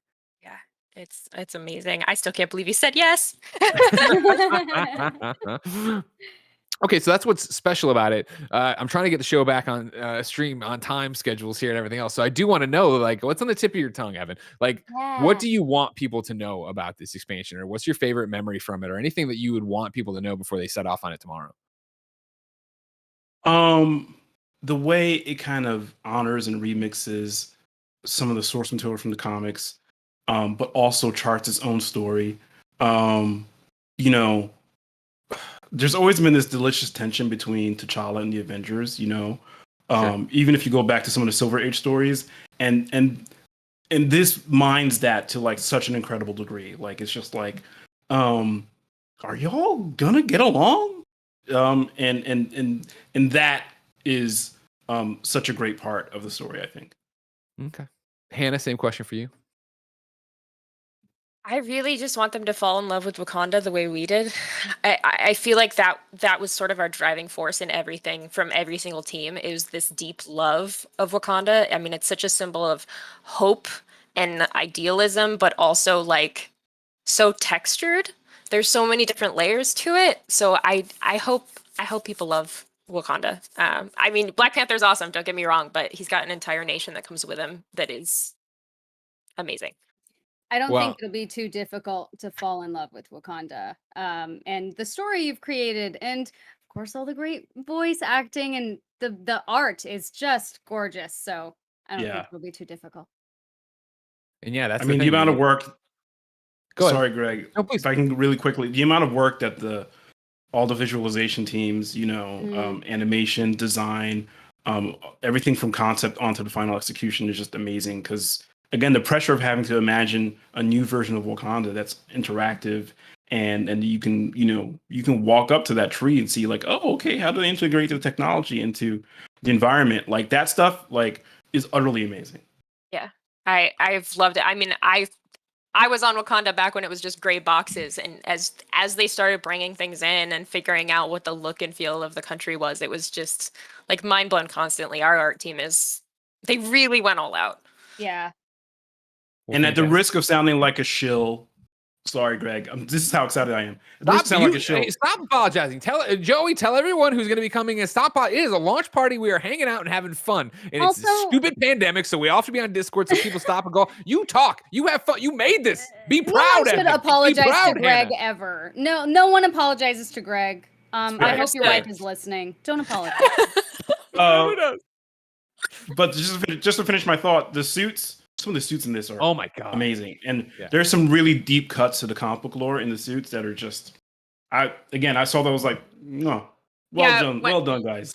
When I went through naming the suits, it was purely to get Evan's approval. I would name it and be like, "Look what reference I slipped in. Look at this."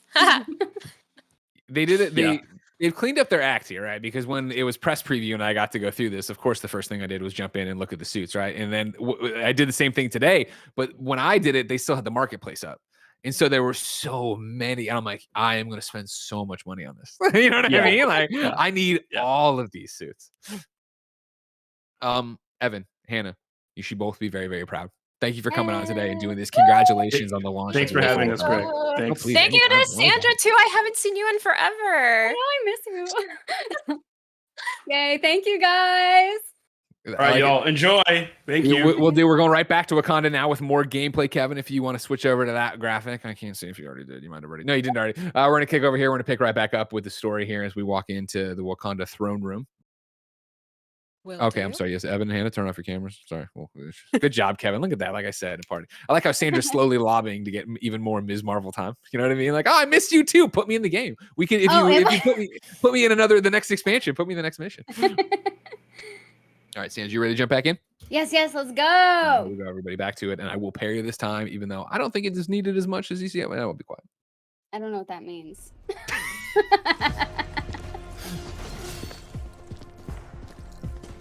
Okay, we got Jeff, we got Nolan. Yeah, see, the Iron Man bug is my fault. I put him in that thing. I should have left him in the other skin. That's me. Again, pre-release content. You made it. King T'Challa, Princess Shuri, we didn't know AIM was following us. If we had... Do you know why AIM has taken a sudden interest in my country? It likely has something to do with us stealing a very powerful weapon of theirs. And destroying another one. I see. If it is any comfort, you did not lead advanced idea mechanics to our doorstep. We've been swatting them like flies for weeks. So you know about the corrupted vibranium? What it can do to things. And people. We are working on a treatment for those affected by it, and are narrowing down its source, but... How do you know about it? Because we've seen it outside of Wakanda. That's not good. This means Ulysses Claw is doing more damage than we anticipated. He's the head of AIM operations here.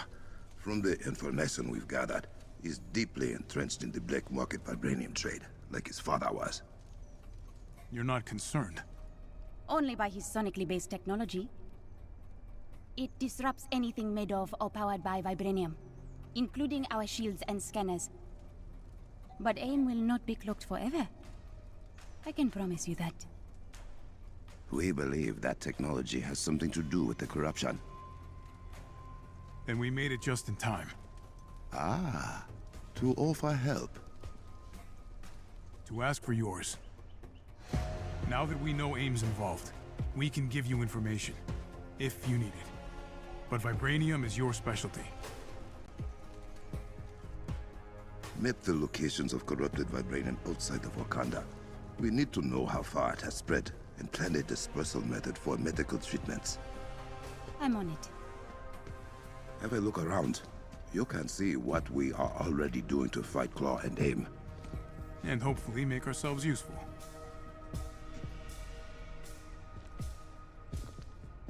Captain Rogers, can you meet me in my lab? All right, so here we go. You First will find chance it we to can your actually right. explore Wakanda. I'm on my way. Because just look at it, Sandra. Look at the detail. I am humbled. So royal.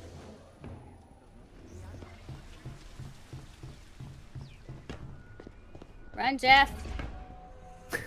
Do you keep in touch with any of the Avengers? You know? Yeah. Yeah? Yeah. I text with them every now and then.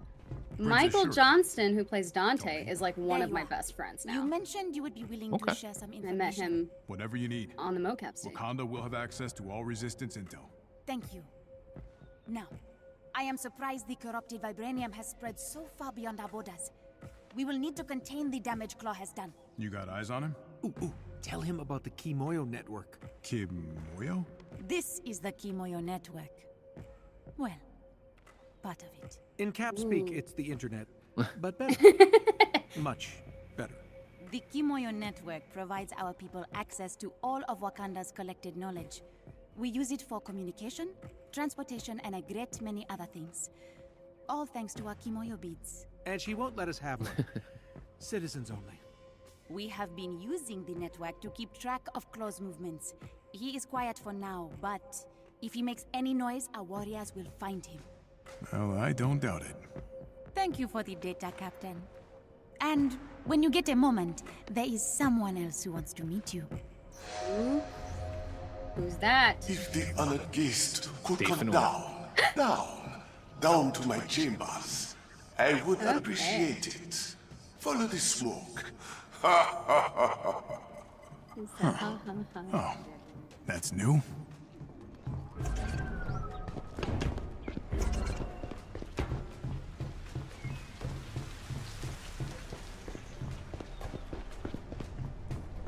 I love that he skips like 5 steps at a time. I mean, he's Captain America. He can do it. Yeah. He's not gonna roll any. Oh, look who it is. Who is it? You. Hey, Oh. is it me or were those guards Hey. staring for Oh, a comfortable yeah. amount of time? You think that's weird? Sounds like you know why. You're the minority now. This is just how things are.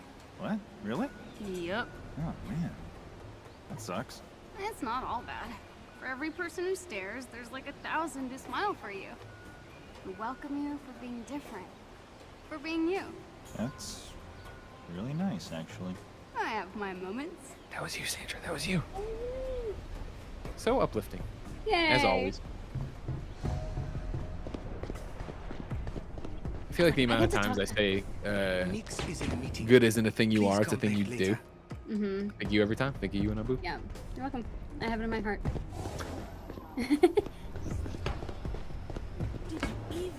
I like the little touches of them over there. Yeah. Taking the Yeah. spears.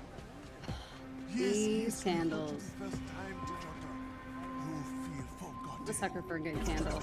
Can't imagine how. Lavender Is they all named the city time. after you? Oh, pipe down. I have a guest. Ah, Steve Rogers, the Captain of America. I am honored we can finally meet face to face. King Azuri always spoke fondly of his encounter with the American Iceman. The feeling's mutual.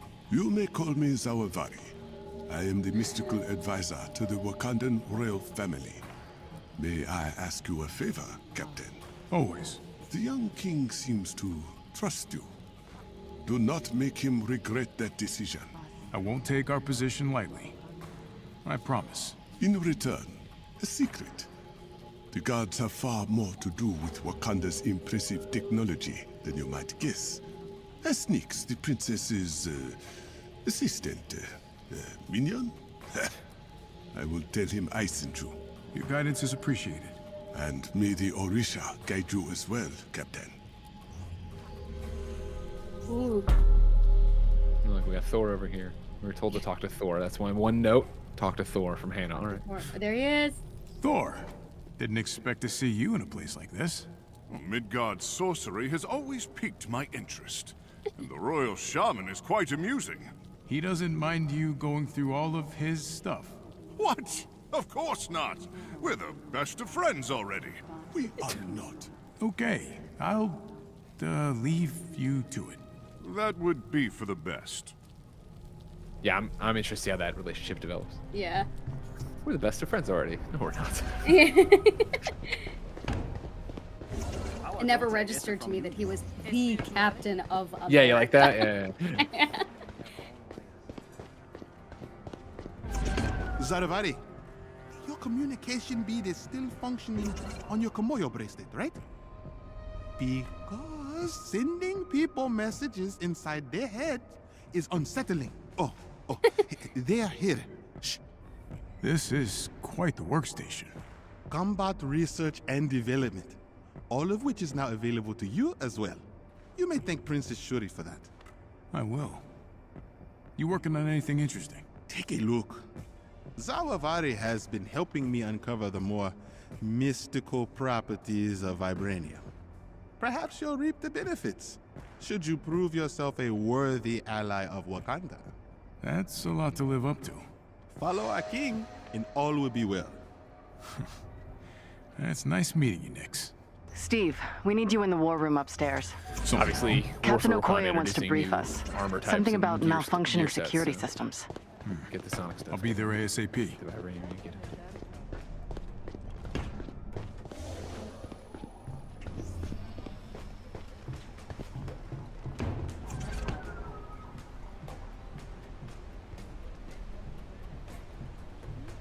New war table too. Like that.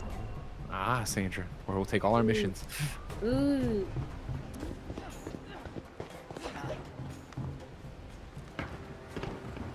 Captain Okoye, what seems to be the problem? King T'Challa has a request. Our scouts have reported Claw is mobilizing his forces throughout Wakanda with remarkable ease. We believe Claw's found a blind spot in Wakanda's security systems. Okoye will investigate and will reinforce if necessary. Claude does seem to know what he's doing. Many have tried to conquer Wakanda, to rob us of our heritage. As you can see, they have all failed. And so will Claw. We'll help you however we can. Good. You have permission to use our Alright, war here we go. table. Let's get to it. Let's put that vibranium of yours to good use, Captain. Thank you, Okoye. Booyah! Yeah.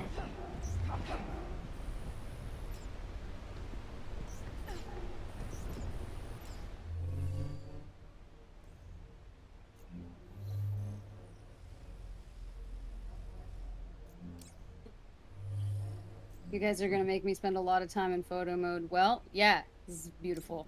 Right? Yeah. Totally.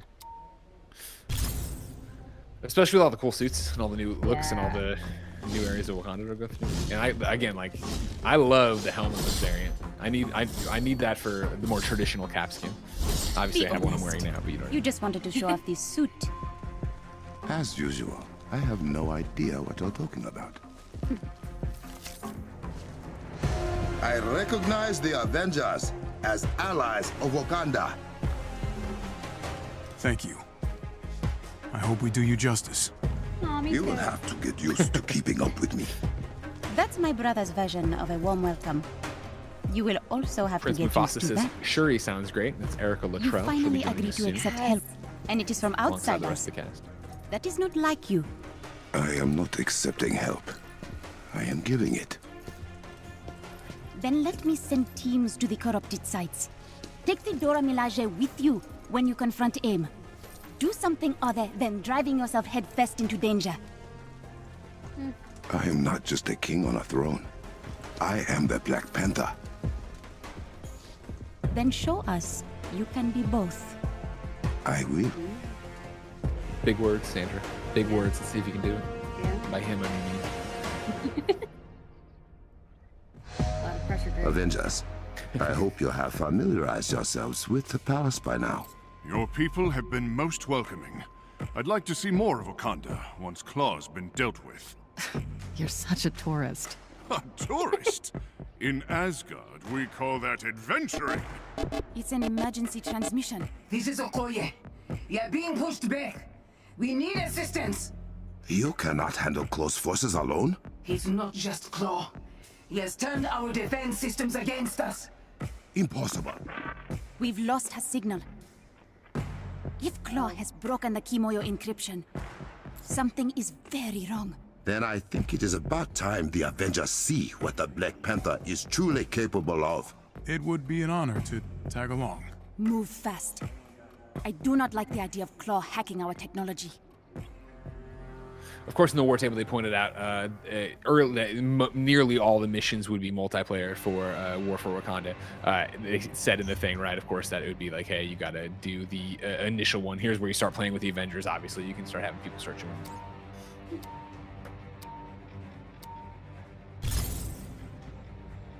Oh, no. Again, we've said this before. Debugs, pre-release code. Okay. Sandra, don't throw it in my face. I swear. Okay. Hop back in. Do the thing.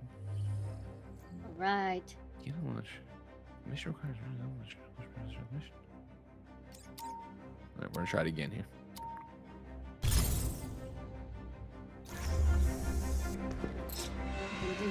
It's always good when you look over at the Crystal Dynamics representative and he just shrugs. I love it. Thank you very much. Again, I mean, we were behind schedule, so it doesn't matter. Pick it up. Hold on, let me get back to the words. I love the shrug. I wonder if we would. I love these like lines that fade in and out of your headphones. You know what I'm saying? Oh yeah, as you run by him. Yeah.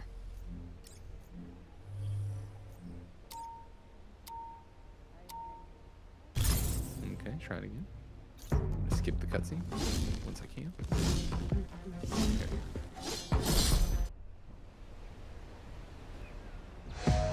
Avengers, I hope you have familiarized yourselves with...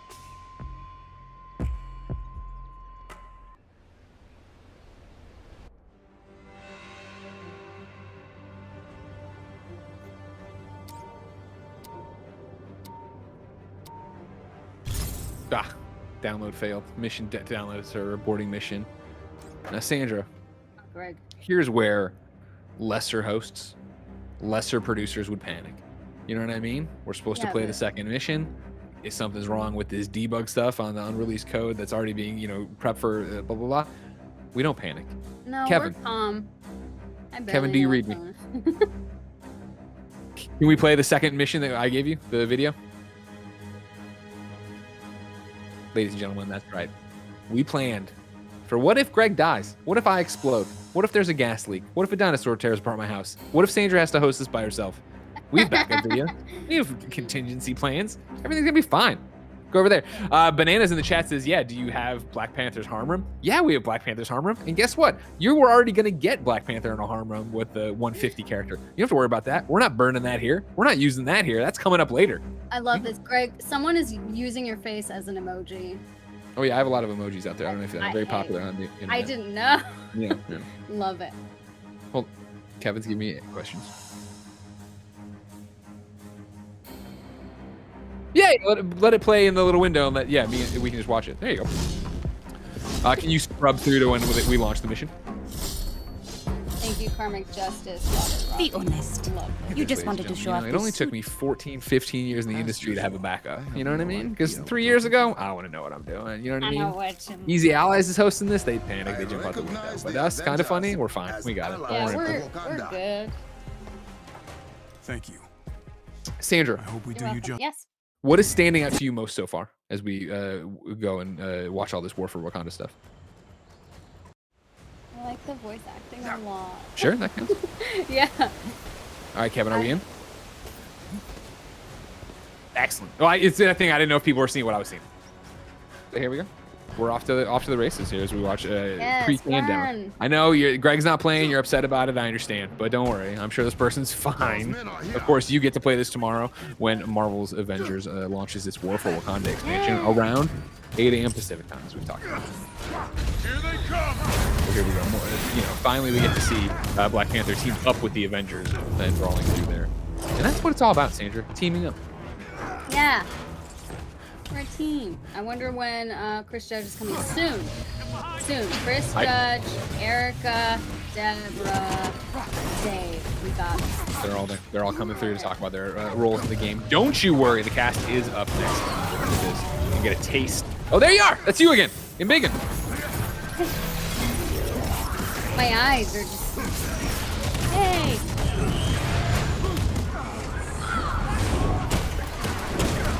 That was impressive. Thank you. That wasn't all right. Yeah, I know, right? I still like the little lines of dialogue back and forth. Yeah. And then Yeah. giving each other How did Cause people get inside the pass? They must have stolen Kimoyo beads. I will track the ones they used. Shut them out of the network. This will take us near the border.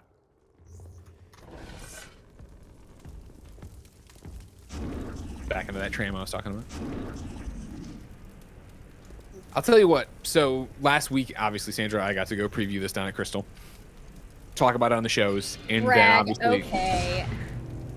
Listen, you made your choice, all right? You decided you wanted to live in LA and you wanted to be an actress. I hope it's working out for you. I decided I want to live in SF and barely make rent and go play video games, all right? So I get to play things early once in a while. That's karmic justice. But when I was over there playing it, right, loved it, obviously. Came back, and then it was this weird weekend where all I wanted to do was play more and grind Black Panther, but I was like, oh, I still don't have it. So I turned it on and deal with like the old, the old, still current, look for menus and stuff for Avengers, try to play other stuff, and I was like, oh, it's just not hitting the same way. So I'm very excited for tomorrow. Yeah. Better hurry than Orphan King. I want to just like hang out here. Now, it's funny you talk about hanging out here, right? This is obviously, the new kind of elevator here. One of the things I've seen get so much traction in the post-launch of Avengers, right? The life as it lives on and keeps going, are all the conversations you guys get to have in the elevators.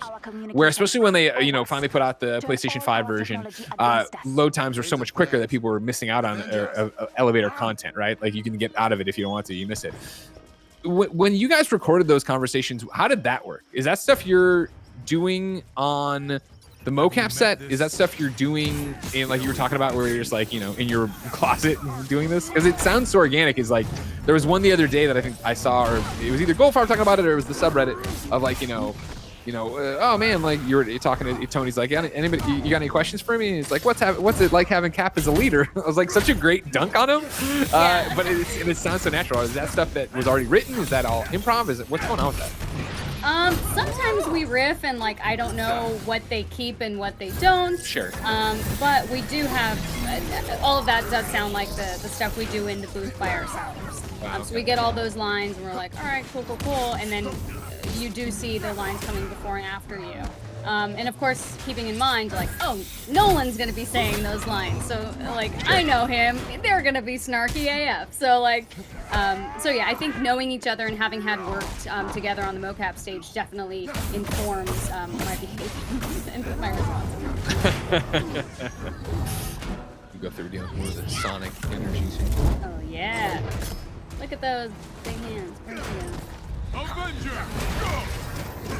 Nice to see the teamwork too.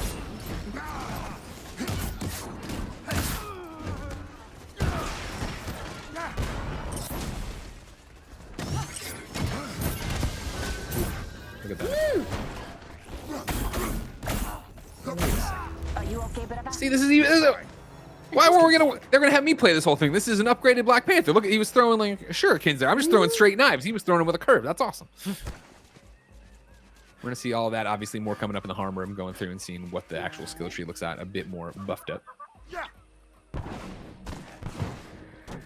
But for now, hot on the trail of one Ulysses Claw. We should destroy it. The spire is shielded when in this state. Rico DeLeon Frosty says, Sandra, you've killed it as Kamala. Love your work. Oh, thank you. Thank you. Question over here was this gameplay recorded on a PS4 or PS5? This was recorded on a PlayStation 5 as well. Yeah, I'm not being corrected by Crystal Dynamics. Hi, Crystal Dynamics. MRKO in the chat says, show us the challenge card. I did. You know what I mean? Yeah. We went and looked at them. Oh, wait, no, yeah, remember I tried to and it was turned off. They're smart with what they're doing with the thing, so I can't show you everything. They want you to play it tomorrow, I guess. They want you to download it and be excited for something tomorrow. Yeah, can't spoil everything for you. I'll try, though. When we get to the harm room, I'll try again to ruin it for you.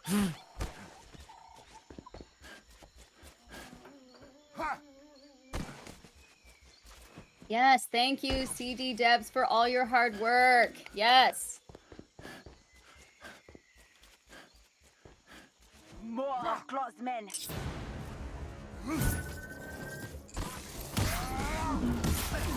Ooh, beat him up.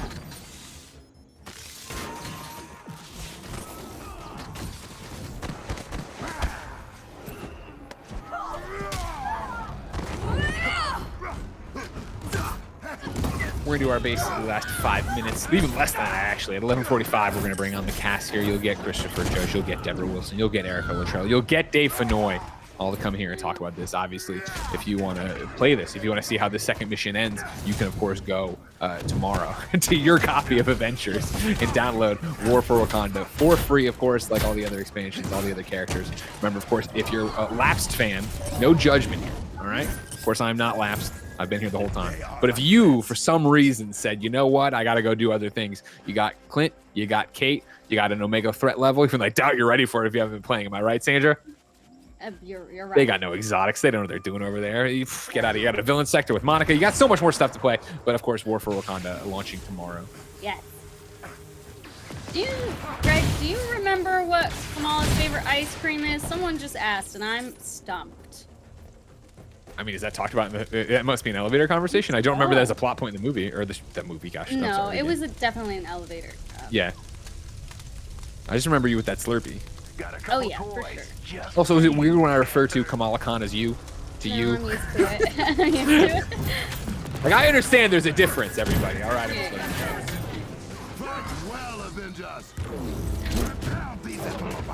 This judge is so good. That's why.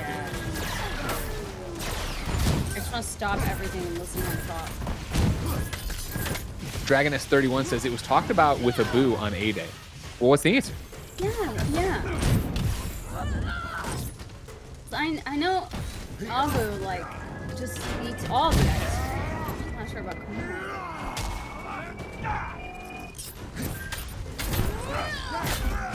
Can I stretch my arms? Not really, I'm not as flexible. See, as usual, I can't. Can I trust the chat? You know what I mean? It was All vanilla? right, seems like it's mint chocolate chips is what everybody's saying. Okay. Don't worry, they didn't suffer. Is that like your nightmare as an actress? What? Of like you're at a panel and like people are like, I have a question for you. It's something like you said like obviously 4 years ago in a recording booth. You're like, I don't remember what that is. I'm used to it by now. I get asked so many questions that like I cannot remember the answer to. Like I don't know. No shame. You're like, listen, I'm glad it made an impact on you. Yeah.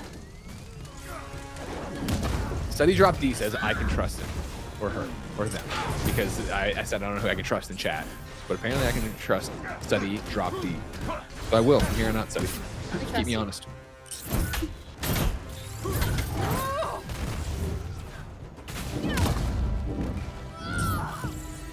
The Avengers just working these people.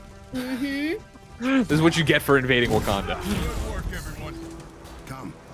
Every Okay. second counts. Well, ladies and gentlemen, like I said, this, of course, is the second campaign mission for War for Wakanda. You get to play it tomorrow. So we don't have to worry about ruining it or showing you. You already see Black Panther's pretty dope. And if you look at him, you're like, I don't know if Black Panther's all that dope to play as. Guess what? You'll get to find out a little bit later today when we go into the harm room with a leveled up Black Panther and get to show off some of the cool combos, movesets, stuff like that. Go through and pick some stuff. But for right now, ladies and gentlemen, it's time for Kevin to start bringing over the cast. Of course, we're going to bring over Christopher Judge. We're going to bring over Deborah Wilson. We're going to bring over Erica Luttrell. We're going to bring over Dave Fenoy. We're gonna have a big old conversation about what it's like to be in this game. There it is. Dave Fenoy's turning on his camera. Hello, Dave. Hey, how you feeling? What's going on? I'm feeling good, Dave. How are you? I'm doing fantastic. All right. Yeah, Sandra, you turn off your camera, and then Chris, Okay. Deborah, Erica, you feel free to turn on your camera. Look, it's happening. It's happening. It's happening. Hi guys. Well, Christopher Judge, you need to turn on your camera. There it is. Bam, we did it. Look at it. We made it happen, everybody. The cast of War for Wakanda is here. Hello, Dave. Hello, Deborah. Hello, Chris. Hello, Erica. How are all of you? So good. Hey, doing great. Let's. That's what I love to hear. I'm so excited to do this with all of you. Of course, I've been banking my own questions for quite some time. I have a whole bunch of questions from everybody else, but let's start right at the top. All right. Christopher Judge, how do you do this with your voice? All right. We're just jumping right into this, aren't we? Hey man, I'm here to keep a launch party going, Chris. All right, get on my level. How do I do what with my voice? I think I was, as I've joked around before on the stream, right? I feel like I have a good ear for voiceover. Whenever Dave Fenoy pops up in a trailer, I know it's Dave, and I call out Dave and I yell at that it's Dave. Sometimes I text Dave. For you, this T'Challa sounds nothing like your Kratos. It sounds nothing like you just speaking here. Like, was that hard for you to do? How did you get into that space? It was extremely difficult because this is my moneymaker. Yeah. So I wanted to really dive in and really explore the voice. And with the help and guidance of the wonderful Beth McGuire, I was coerced, tempted, forced to explore other areas of my instrument. You talk about exploring this. One of the questions I think everybody had across the board, right, was put most eloquently, I think, by Six Black Falcon, who wrote in and said, "How long does it take to master the accent?" Deborah, when you get this role, I want this is a question for the entire panel. When you get this role, like, how do you start approaching this character of Okoye? First of all, it's not a challenge to approach the character itself. It's more of a challenge to approach the dialect, and that really is very important. So we know that Okoye, in general, whether you've never read the comics or whether you know of her and have never seen the film itself, you know that she is a strong leader of the Dora Milaje, and you know that she is a loyalist, and you know that she would die for her king and for her country, and you know that she's adept intellectually and physically, and she has all of that prowess in there. So coming from that strength, you're strengthening your body, your mind, and everything that you're going to do. To me, that comes first. Once I strengthen up and shore up and my shoulders are back, my diaphragm then becomes more ready for me to be able to take on what I need to do. So when it came to Beth McGuire, even though it was a challenge, I was glad that it was a challenge, because as Okoye, I will hit that challenge, I will meet that challenge, and I will surpass that challenge. And so I really looked forward to Beth continuing to guide me and shape me and mold me, because that's where Okoye's strength comes from. It comes from in taking on these tasks and then surpassing them. I feel like every Monday morning I need to call Deborah for a pep talk. Like, I'm ready to take on the world right now. Yeah, you know why? You mean you don't? Then I would be your alter Negro. That's all. I would be your alter Negro. I said it. I went full screen. This is your launch party. You go full screen anytime you want to. All right, you get out there, Deborah. Erica, was it the same for you and Shuri? Did you put your shoulders back, your diaphragm out, and feel like you're gonna take on the world? I don't know about yes. I don't know. There was definitely a posture for the accent and for the characterizations and for where the voice sits in your body. Like, you kind of have to, tip your head up. Like, you can't slouch into it, interestingly enough. So it was just, there was a lot of sort of like back of the head vibration. I remember Beth being like, you need to hear it back here, or feel it back here, and sort of resonate, which is very different from your natural speaking voice. It was a lot of technical stuff to get into the voice. So, yeah. Dave, what about you? I want to make sure we go full circle with everybody. Like, how did you go for this?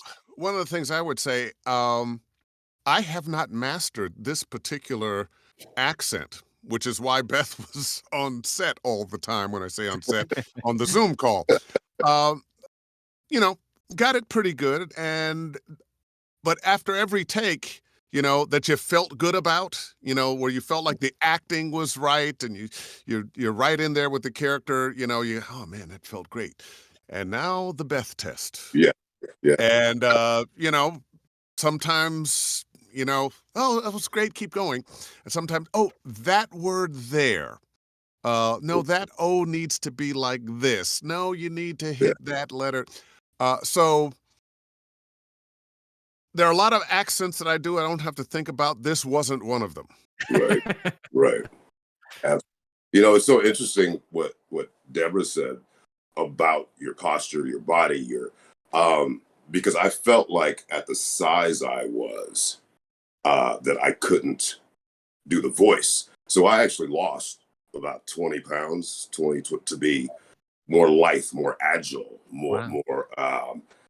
more as I envisioned T'Challa's physicality to be, because I was having real difficulties when I was kind of more muscular, and I felt heavier, and I felt the only place I could go was to sit in my voice because I was so heavy. And then as soon as I started lightening up weight-wise, it Okay, as Dave said, it was never easy, but it was more accessible. How long was that process for you, Chris? Like, how long were you? I mean, were you already working on it, and then you're like, you know what? Hold on, I got to drop 20 pounds. You're like, okay. I kind of knew it my first session with Beth, that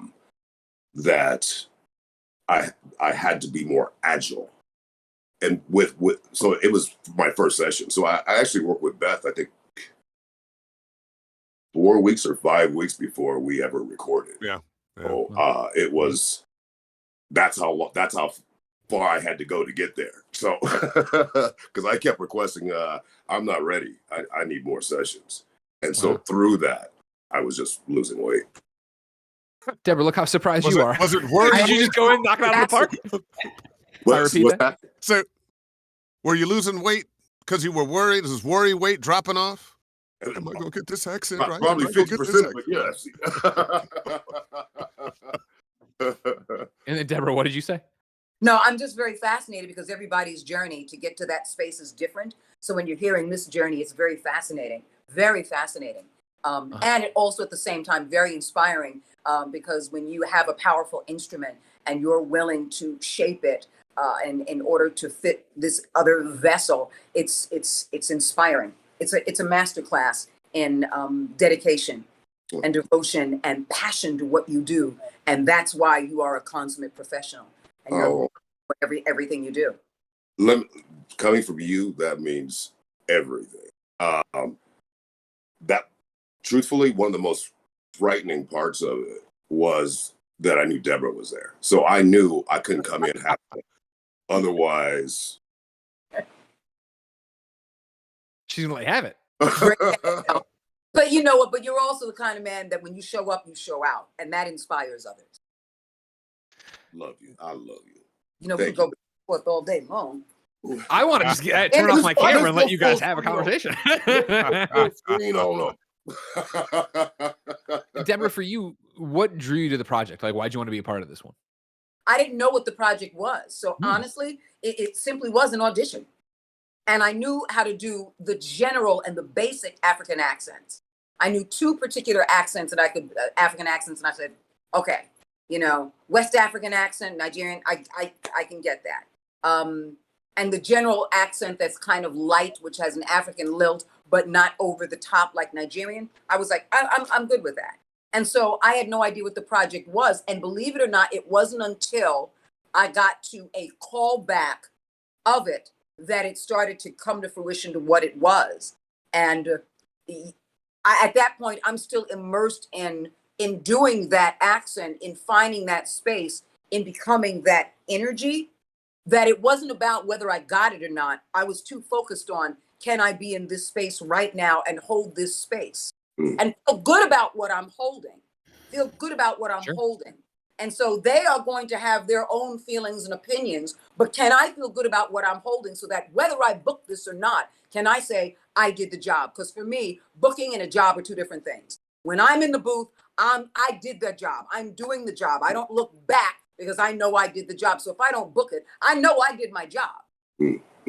So at that point, for me, it was also a matter of immersing myself in that moment and staying in that moment to do the job. And by the end of it, I was like, brush your shoulders off, player, you did the job. And so when I booked it, it was like, wow, great. So it wasn't over the top because I had no expectation. I dropped the expectation so I can focus on the job. Excellent. That's our real job, is to audition. Once we've been hired, we're having fun. What you just said, every young actor should listen to that. Because the reality of what we do for a living is the audition process. Your audition is truly the only time you 100% own what you do. There's no input. You come with what you come with. You come with what you brought. And that is truly the only time that you are 100% in control of what you are doing. When you're on set, it's like, how about if you do it like this? Or if you took another 2 steps this way, then you'd find your life. Or things like that, right? So it's yes, you can come with your character, but there's other things that you can't control. So when you are in that room over Zoom, over wherever, and you are auditioning, that is the only time you 100% control what you do. Yes. Chris, a question for you on that track. how long did it take you to learn that? You say every young actor should learn that, right? I remember I had Nolan North on a podcast around Iron Man, and he said a very similar thing of, right, like he just goes in there and he does what he wants to do with that character, and if they don't like it, no harm, no foul, and he moves on, right? That's right, and it allows you to sleep at night. You know, when you go in knowing this is my take on it, that's all I can do. Then it allows you to sleep at night. But if you're trying to, let's say, give someone what they want, you'll never sleep, because then they'll be like, "Well, What are oh, you if I'd only looking done it- for? if I oh damn it!" Once you're honest with your performance, you can sleep at night. And it took me a long time to learn that. Right. To learn that my victory, as Deborah said, my victory is going in there and showing what I think this is. That's my victory. Erica. Committing to it 100%. Yes. Erica, a question for you is, I see you nodding to all this. Yeah. I get it, right? You go in there, you own it. When you get it booked, is there a moment, like, I guess, and this applies to everybody, but right now with you, Erica, for sure, a character people know so well now from the MCU, if you are a comic book fan, obviously from comics, is there a moment of, awesome, I got it? People already have opinions about this character and I need to figure out what my version is. Do you let that expectation get in your head? No, thank goodness. Don't let it get in my head. I love this stuff. I mean, literally what I've always dreamed of doing is superhero stuff, and I've been able to do it as a voice person thus far. So, I mean, I was just kind of over the moon about it. This was my first time working with a dialect coach. So once they said, and you will be working with a dialect coach, Beth McGuire, wonderful, wonderful human. I was then I got nervous. Like, you know, I auditioned with this accent. I thought it was, didn't you like it? I don't know. Oh, shoot. So then, yes, then working with Beth, I was like, okay, because obviously, yes, with the audition process, you bring what you have to give. You're in the moment. It's emotional. You're doing the things. And then, yes, on the set or in the booth, then there's the technicalities. So what Dave was saying, for instance, about like, oh, there's that one word in a line. So you've given your emotional performance. You're dialed in. You're the character. And then they're like, actually, that one word, can you shift it? And then you're like, okay. But you have to bring all of that emotion and all of that presence to the line. But remember Right. to say it this very specific way. So that was a little nerve-wracking, but also fun. Did it get easier as it went on? Because I feel I totally understand what you're talking about. You're in the moment, you're delivering, and then, okay, cool, you got to get back to that place. Yeah.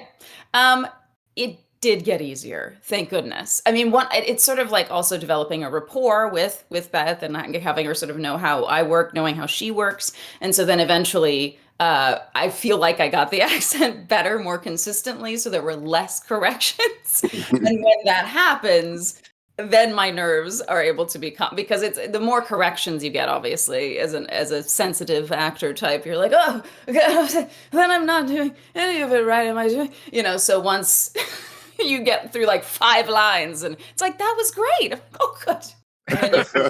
Then, yeah, okay. Then you can get into the flow and you're not sort of in your head about, what correction might be coming, or let me get this absolute, because in acting, it's not about getting anything perfect.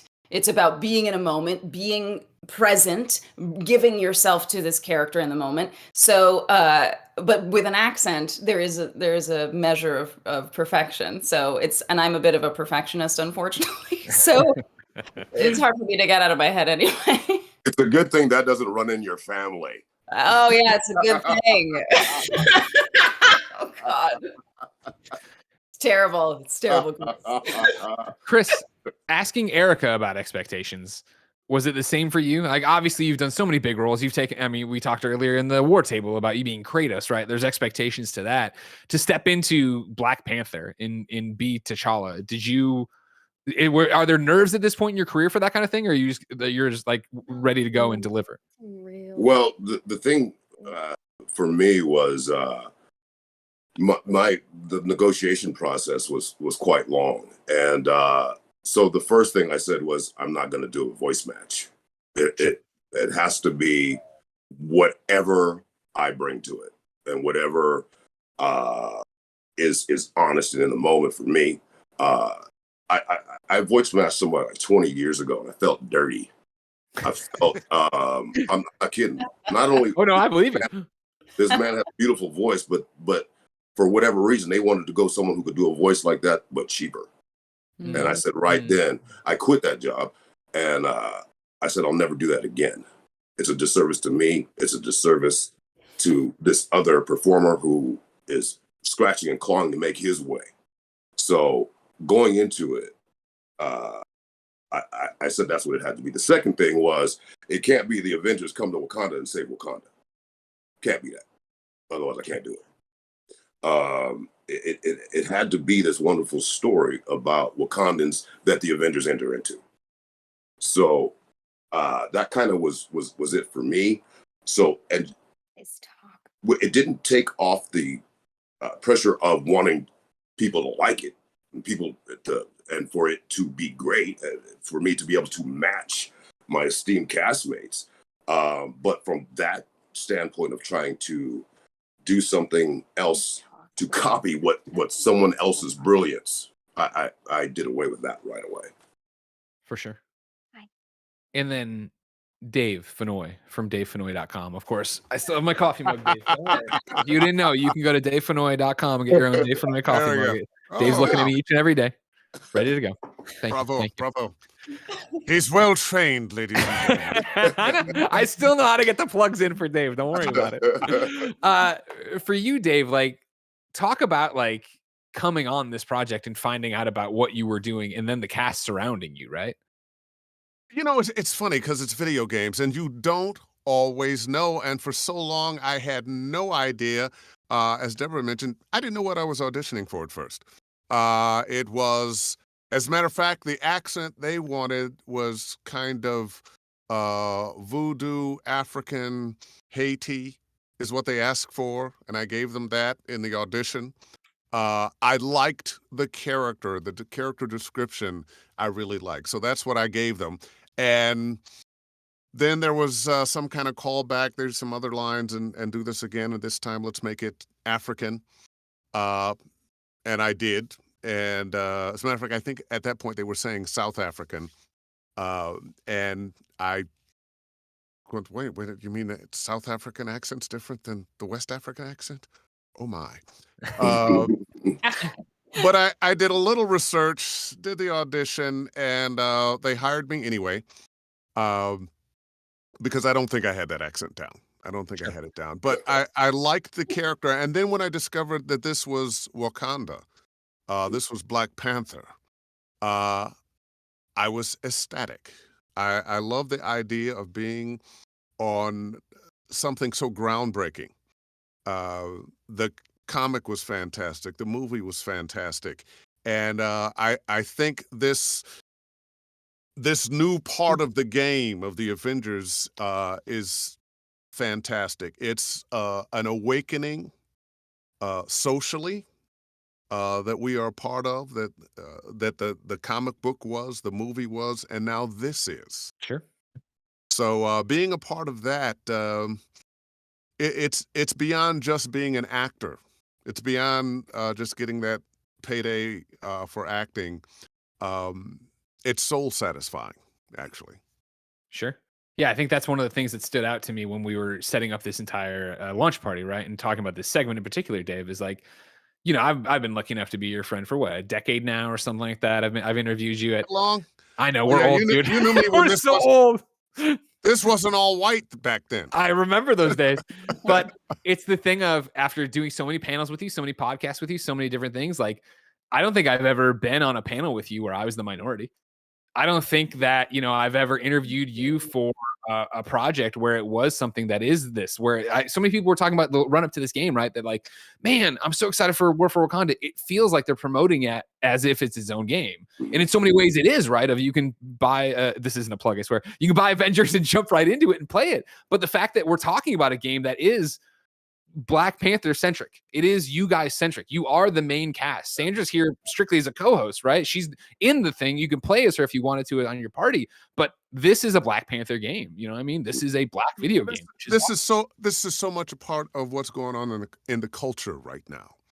I look at the number of cartoons and that had white actors playing black characters that are giving up those roles and black people are being hired. Our stories are being told now in a way that they haven't been told before. If you look at historians, we are, some people knew all along, but the history of Africa did not start with the arrival of Europeans there to steal slaves. The history of Africa goes back thousands and thousands of years. We don't talk about the culture before Egypt, where Egypt got their culture from. The pyramids south of Egypt.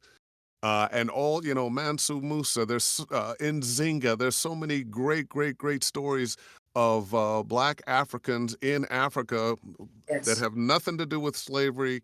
They're the same kinds of stories you might find from China, from Europe, from anywhere else in the world about empires building and dying and heroes and villains. Right. And before Africa was called Africa, when it was called Kush. Exactly. So I know for those of us who are black, who we don't always talk about that, we live in it. It's in our minds and hearts all the time, but we don't always talk about it. We show, hey, how you doing? Nice to meet you, blah, blah, blah. But this is, as I said before, soul satisfying. This touches a part in us, satisfies a longing in us that some of us didn't even really understand how much we wanted. That's nail on the head. I don't know how many of you socially, I would assume when we were all recording, there was a lot of social unrest at the time. So when I go to record, I just couldn't. I couldn't because I was just so overcome by what we were in the middle of. And some days we would just talk about what was going on in the world, what was going on in America, what should be happening, and how this is affecting all of us. And I really, this being a part of this really kept me on a more even keel than I would have been had I not been doing this. In terms of your performance or like your life? In terms of me as a man. Gotcha. Does that seep into the performance? Earlier Hannah made a reference when we were talking to her that there's a one of the collectibles you could find is a diary entry from you that made her cry and made everybody on the call cry. Like, is that stuff you're bringing in? That every character has you in it. You just got to find where it is.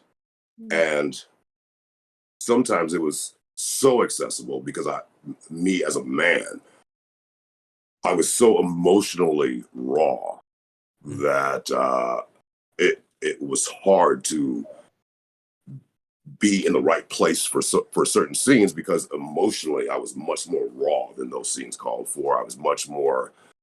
So you learn to take that and use it, and to be able to use what I was feeling constructively, what was a godsend. I'll tell you. Deborah, did you find that for Okoye too? Like, obviously, Okoye, I always think of as such a hard shell. Obviously, so much love behind that. Obviously, some fierce warrior behind that as well. But that's, I don't know. I feel like if me, an untalented person, was trying to perform it, I wouldn't be able to do it well. It would become one note to me, right? Even playing through what we've played through on the stream, but the 2 missions I did beforehand, right? I would hearing the breaks in there, hearing the conversations, hearing the little barbs that you give T'Challa. Like, how do you find that performance and bring in what we're all talking about with all this life stuff happening around it? I never make anything simple because it's not. Everything has a complexity, and every time you are using that space through your body and your mind and your heart, and then it comes out vocally, the voice is always last for me because I'm always carrying and bringing and keeping with me every relationship. In fact, I don't call them relationships. I call them relationships because I'm relating to the environment. I'm relating to every relationship. I'm relating to the past. I'm relating to the present. I'm relating to the hopes of the future. I'm relating to my intentions. I'm relating to the complexities of the relationships I keep, and all the emotion that goes with it. That goes, all right, now let's tie it all together. So it doesn't matter what everybody else knows. It only matters that I'm putting that together in this package. And at one point, when I was doing the very last thing for it, which was the narration for the promo, Yeah. I needed a moment to just cry, because I was crying for the pain of my king and his family. But being a warrior and having that dedication, I could not break, but I needed to be able to surrender that grief for the grief that they're trying to hold on to and be solid and strong. And so it was a moment that will never, ever be seen by Okoye, most likely not in a film.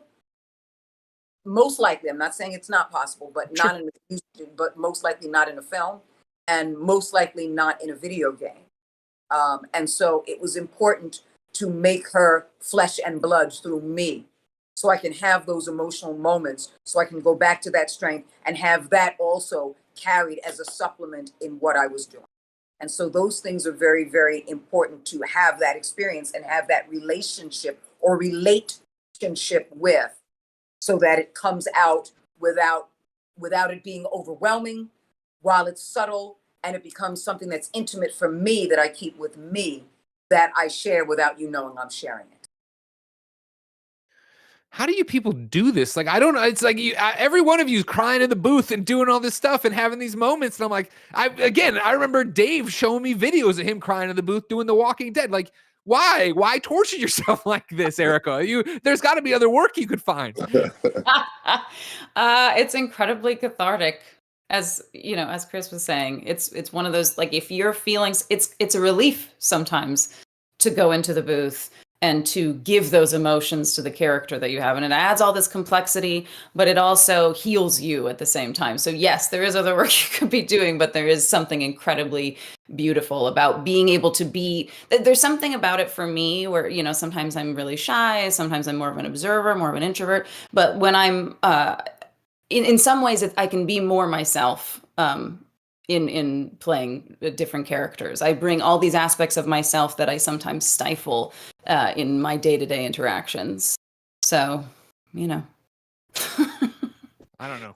Dave. I don't know. I'll just keep talking about the video games rather than trying to Deborah says something very important that I think all good actors, especially good voice actors, do, is what's coming out of your mouth is the exhaust of everything else, of the acting vehicle. What are you thinking? What are you feeling? What are you doing? What's the relationship with the person that you're talking to, even if you're talking to yourself? Where are you? What's your condition? All those things are what you play. And the words come out based on that. But you have to have all that other stuff. Sure. You know, if you are a word manipulator, if I say it like this, it'll that you don't find the depth and reality trying to make the words do a dance. You have to find that the honesty of your thought, of your feeling, of your worldview, of your condition, of your relationships, and now you're into something. And that's why they got hired, because they're voice actors. It's never phoned in. They're willing to sacrifice emotionally what they have to do to be a storyteller, the consummate storyteller. And so they bring everything to the table with nothing left out, and they tell the story so that you are compelled to listen, to feel, to experience, to be a part of, to immerse yourself in. And that's the success of that game. That's the success of what they do every single time. That's why these people right here in these squares were hired. And that's why they get hired. And that's why they're amazing at what they do. Because they are invested in that, because they're invested in their craft, they're invested in that love, that passion, that power, that creativity, that willingness to be vulnerable and stitch it all back over again, to allow that truth, that authenticity to come out vocally. Right. That's why these people got hired. These are my people. This is my family. You understand? Do you overstand me now? Yes, ma'am. Yes, So ma'am. it's not credible at all. It's very credible. It's palpable and it's powerful and it's extremely credible. That's why this is my family. That's why we work together, and that's what makes this game fantastic. That's You know, that is how do you follow that? Like, that is everything. And the stream. I don't know. You know, I used to get asked the question all the time about, so is it different acting in video games than it is live action? And I used to not know how to answer it. The answer is there is no difference. The only difference is in how it's captured. That's it. If you come with the same intensity and connection and emotional availability for what you're doing, then everything else is just capturing what you're. So it shouldn't matter what form it's being captured in. And that so freed me up at just in everything, is that all I can do is approach material, first of all, that moves me or that I have some connection to, and be honest. And then however it's being captured, that doesn't really affect me. You know, so there really isn't my career has become so much simpler, since the only way that I choose material now is if I have a connection to it, if it moves me in some way, you know, and that really, if it deserves your attention 100% of me, that's the only stuff I do now. Because to me, then if I'm not giving 100%, then I'm really not doing anything. Why do it? You know, so. So wait, I have a question on that, and I know we're running out of time. But for you, Chris, you're talking about you only do stuff that moves you. We're talking about, Deborah auditioning and not knowing it was War for Wakanda, not knowing it was Avengers. Were you approached and they were saying, "Hey, we want you as Black Panther"? And then do you get it? Okay, so then what about this story moved you? Wakanda, T'Challa, the relationships of these beautiful Black people, to be one of the gatekeepers of these characters. That's what we are. And once I stopped thinking about how it would be perceived or not wanting to do something right after I'd done something else, and realized that I was going to be part of this group, but also we are part of a larger group. We are the gatekeepers of these characters that have been around since 1966. And that is a very humbling thought and an emotional connection to it, you know? Yeah. And we get to interpret these characters in the way that we want to, and honestly feel like, and are unencumbered by anything else that someone has done. So I just feel incredibly fortunate. I was going to say lucky, but I don't ever say that anymore, because this business wants you to believe that you are lucky. That you're lucky. Fuck that. Oh shit. Sorry. I work It's Twitch, it's YouTube. Do whatever you want. You're lucky it's that a launch party. You're lucky that you work so hard to get it. Yeah, you know. Yes, I mean circumstance and yes, but we have all worked our asses off for decades. Yeah. To be great at what we do. So I don't apologize for it anymore. This wasn't by happenstance that I get to share this screen with these wonderful people. This is the sum of decades of work, of decades of working at it. So no, I don't think anybody here is lucky to be working. And that's why nothing is incredible. It's extremely and very powerfully and amazingly credible. I think you all are very credible. Thank you so much for joining us today. I mean, Chris, Dave, Erica, was this what you expected? Yeah, no, I've worked with Erica. This is our first time meeting, but like, everybody else I've worked with or been around on a panel or something, I knew what I was getting into. They were like, "How much time?" And I'm like, "We could do the entire 3 hours with just them. Don't worry. As much as you want to give them, it's fine." Thank you all for obviously your amazing performances. We're all excited to play them. Thank you. Thank you. What an honor. What all of you. I was about to say the same thing. I'm so happy to be sharing screens with these great performers, great human beings. Yes, and thank you to all the folks at Disney and Marvel, because Marvel isn't just a franchise; it's an inclusive universe. Right. It's an inclusive universe. Miss Beth McGuire. Boundary breaker since 1966. That's incredible. I'm sorry, that's extremely credible. That's ahead of time. Let's take these African characters, and their story isn't from slavery into something powerful, from depths of darkness into something powerful. From the very beginning, as Chris was saying in 1966, coming from a rich, powerful, intellectual, science, technology-driven foundation to be an equal playing field of all the other Marvel superheroes. Absolutely. So thank you, Marvel, for the mindset and the progressive mindset from 1966 Yes. to now that we get a chance to wear and have that mantle. What a blessing, what a gift, what an honor, and what a joy. Absolutely. Here. Thank you all for your time. Again, throw them up. Wakanda forever, everybody. You know that. I'll tell you what, I made a mistake. This let's should get have been the the final screenshot panel. of that. Here, everybody put it back up. Hold for the screenshot. All right, they got it. Thank you all so much. Have a great day. We'll see you tomorrow in Wakanda. Thank you. Take care. Ladies and gentlemen, we're now going to switch over. We're going to do the harm room. We're going to bring in AJ. We're going to bring in Scott. We're going to talk about that. Sandra's going to turn her camera back on. Scott, AJ, feel free to turn your cameras on. Hello.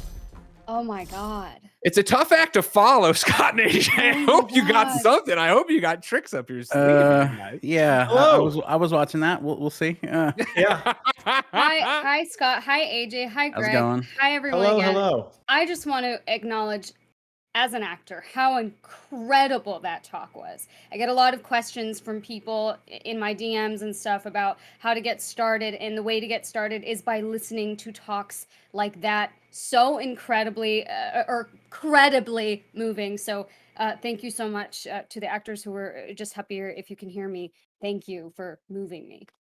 Of course, if you ever want to get voice lessons, you can go to davefenoy.com and Dave Fenoy will sell you a mug and some classes. But I digress. Scott, AJ, welcome to the stream. How are you? What's up, guys?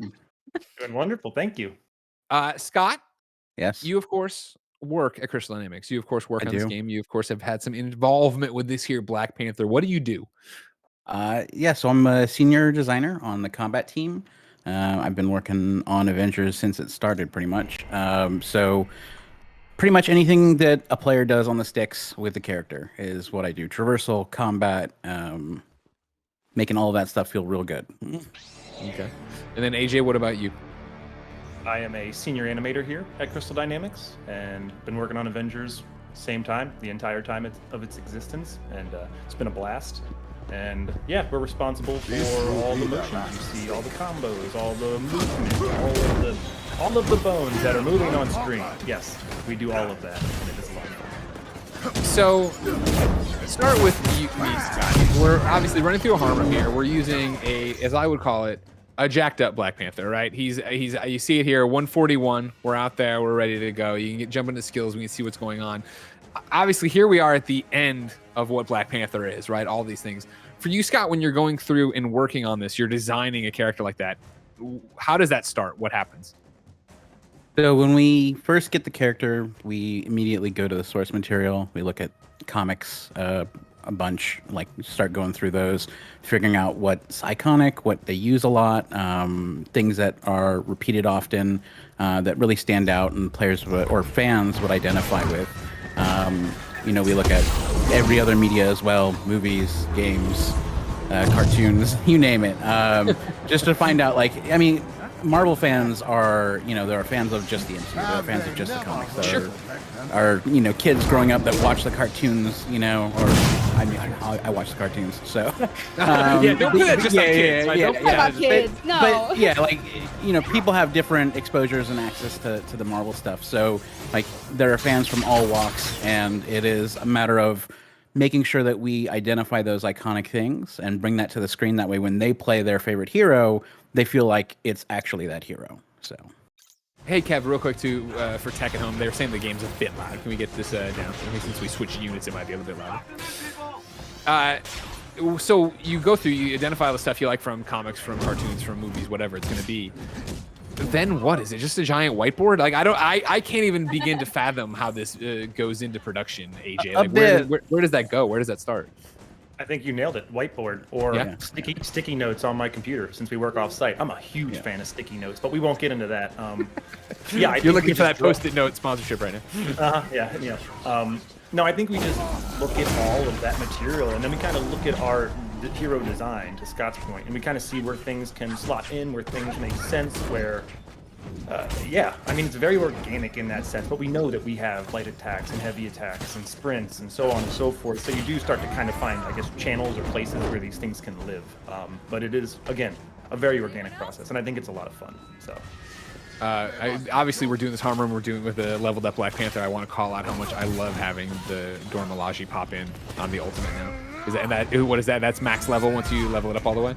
You don't have to get all the way max level to get that one. I think it's like level 15 to get that. Like once you get that specialization option. So if you want to get that right away, that's something that you can sort of spec into. We put some level gates on some things to try and help guide players on, like, hey, in the first 5-10 levels you should pick up these. In the first 15 levels, look at this stuff. And so that's basically where we set that up. So yeah, if you really like that one, you can, I think as soon as you hit 15, you can pick that one up. And so then, what about Black Panther, I think, is most exciting for you guys? Obviously, you're at the end of a long journey here. I'm sure the work continues on other things. When you look at it now, as you see, the final version, ready, again, pretty much final. This is a debug kit. Nobody knows what could happen to it. But when you see it in action, like, I mean, what stands out? AJ, what do you love about the character? Oh man, that's a loaded question, Greg. You do love the character, right? Like, oh my God, I love Black Panther. I do, and I think it was just a privilege to bring him to life on screen. I mean, I actually wrote like a whole thing about this, but I'm just not going to read it because it's words. But it's like, no, read it right now. Pause. We will stop. This is your launch party, sir. This is your launch party, sir. If you wrote a speech, then we need to hear it. Pump him up, Greg. I'll try. I need to get Deborah back in here. She'll pump anybody up. Oh my God, I know, she got me so hype. I loved it. No, I just said it's a lot of things when you bring something so iconic to life, such as Black Panther. I mean, it's a privilege, it's an honor, it's extremely exciting, and we've heard it through the stream today. He has such a following. We just want to do that justice. We want to give the fans what they want, what they deserve. And I'm one of those people, to be very clear. So that's the passion that hopefully you see Scott and myself, we put into this, and the team, because we care deeply about living that power fantasy as well. But yeah, we just want to create a hero that people love. Movement, combat, that makes you not just look, but feel. And I will put huge emphasis on that word, feel like Black Panther. I think it brings out some of the best work from our team to date, Black Panther specifically. So yeah, I'm just extremely proud of him. I feel like I'm like a father right now. I didn't know how I was gonna feel when we did this, but it's like, it's like he's not my kid, so that's not it. But it's like this thing you curated. You're putting this thing you made out into the world. I get it. Yeah, and it's just so fun to watch you experience it, other people's reactions, and it's just a labor of love. And yeah, you can tell in all aspects of this expansion. You can tell that it is totally created by people who love it. 100%. Now, Scott, one of the things we're talking about that I've always thought about and not had a good answer for is you talk about how good this feels and how much you needed to nail Black Panther and so on and so forth. How hard is that to make different characters, add them into a game with an established roster, but make them feel unique? I know even myself on podcasts leading up to it, right? Like with Clint and Kate, I was like, oof, 2 Hawkeyes back to back. Are they going to feel different enough? and then we got them, and I do think they do feel different enough. I do appreciate playing them for different reasons. What do you do when you're like, all right, cool, we're gonna bring in a Black Panther, and like there was already a question, right? Like one of the things immediately was like, does he play like Black Widow? Does he play like Cap? And it's like as a Cap main, I'm like, no, but yes, but this, but that. Like he feels unique. How do you find that balance and not have it all feel samey? When we look at it, it's pretty much, we have that list of what we need to have for a character. Like they need to have specific things in order to just function sort of in our skeleton that we have for the game. But where we kind of go like, okay, well, what does the light combo do? What does it look like? I think that's where, we look at the reference material. We have the animation team like really add that character on that layer. Like he's very acrobatic. He's very agile in his moves. There's lots of flips and lots of kicks in his attacks. Lots of strong hits. So it's a lot of that. And then just anytime we look at the function, it's how do we make it different? How do we put a spin on it that fits within the character's moveset? And oftentimes that is looking at just what the moves are and like, well, this does this. And so, like the spinning claw, it's like we really wanted to have that savage sort of like claw mechanic for his combat. And so like we have that attack where he'll spiral up and do that. And he's got a lot of those. I think if you do like the sprint heavy, he's got another kind of like very agile, very, multi-hit based attack that kind of sells that speed and power. So. Also, AJ, just to add in, I do think... Please. Sorry, Greg. No, I was going to drive it right back to you to get your opinion on that, so go for it, yeah. I think that a big part of it is the stunt actors or the mocap actors that we hire as well. I mean, Scott and I will talk about that. We get some really talented individuals to get in the mocap suits. I forget what you refer to them as, Greg. What do you refer to them as? Ping pong? What'd you say? Oh, the ping pong ball suits, yeah. No, thank you. Yeah. So when they get in those suits, one day the technology is going to evolve beyond that, and I'm not going to. It's going to be a sad day for me to lose that. I hope they still just put ping pong balls all over them just for the laughs. But yeah, finding really high quality stunt actors who embody the character. So sometimes we reach out to people that you may know, or you don't know that you know, but you know their movements, things like that. And we reach out, we get them in the studio, and then we just give them a flurry of attacks and combos and motions to do, and that drives a lot of the character that you see, the specific things, like how he walks, how he carries his shoulders, how he there's just so many little intricacies, and the mocap data provides a lot of that. If you have a good actor, then it becomes a fun game of mocap versus keyframing, which is another thing. Like you got to make stuff feel awesome, so it's a whole different battle. But that's where you get a lot of that initial foundation, I feel like, and it creates a lot of that uniqueness that you get from character to character. So. Hey, Greg. When you get a chance, double tap R2. Nice try. It's over. No.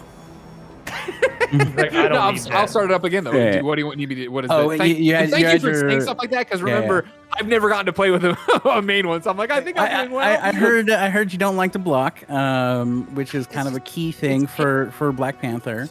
Yeah, on that. Yeah. You're gonna. Sir, I've beaten the most challenging stuff in the game. All right, Omega threat level. Don't worry about it. All right. No, I'm sure you got it. I just on your road to 150, you might want to block a bit. He has a lot of mechanics around blocking and parrying. Okay. So, but yeah, when your intrinsic meter is full, like if you double tap R2, he triggers that big kinetic AOE, and then he buffs his melee damage for a short while. And you can keep building that meter up, and so you can kind of keep looping that inside the combat, and you'll find that you deal even more damage. So. Okay, fine. Have it your way. I'll do it your way. I'll get in there. We'll see. Okay. But what else? Yeah, I mean, like when you're, I mean, obviously we're moving so fast, and if people are gonna get their hands on it tomorrow, and you're gonna have a bunch of 150s even tomorrow. What are you looking out for? I mean, when you look at the skill tree, when you think of the moveset, what stands out to you? I think the players that are really going to get a good grasp on how Black Panther plays are the ones that really kind of keep up that buff and debuff sort of system. He, unlike a lot of our heroes, like, we always give our heroes like some way to buff or debuff enemies, but he's really the first character that really leans into that. Okay. And so through his block mechanic, like that's one of the many buffs that he has. And that he can buff himself with, and then the heroics do a bunch of other ones. And so I think seeing players like really grasp that loop and pay attention to that cycle and sort of keep that rotation up is going to be interesting to see if they really dive down that far. The daggers, even the basic ranged attack, sure. If you throw out a couple of those, it'll actually make the enemy take more melee damage. Just those itself apply a debuff for a there it couple is. of seconds. Yeah, so you'll see them stick in and it'll glow purple for the basic ones. And it stacks up to 3 times. There's some gear perks that increase that number. But just doing that like as you're running towards the enemy is a great way to sort of set them up for combo damage. Very interesting. Okay, these are good pro tips. What are the pro tips you got? AJ, what are your pro tips? Probably intrinsic attacks or whatever. Scott, did I refer to those correctly? What do we actually call them? Intrinsic Yep. attacks? We call them intrinsic attacks. Okay. Probably those because they're multi-hits and I absolutely love them, and I think we pushed that with Panther more than any other hero thus far. So once you channel your ability to use the right trigger and trigger those attacks, then I think it does a lot for him because he does them from the ground, he does them from the air. It feels very visceral. It feels very chunky in a good way, which I love. The good kind of chunky, exactly. The good kind of chunky. And that was something, you know, to your guys' credit, especially today and when I did the press preview, right? Like, I didn't have the right words for everything on the podcast, but that's actually a pretty good way of like, Black Panther feels good chunky.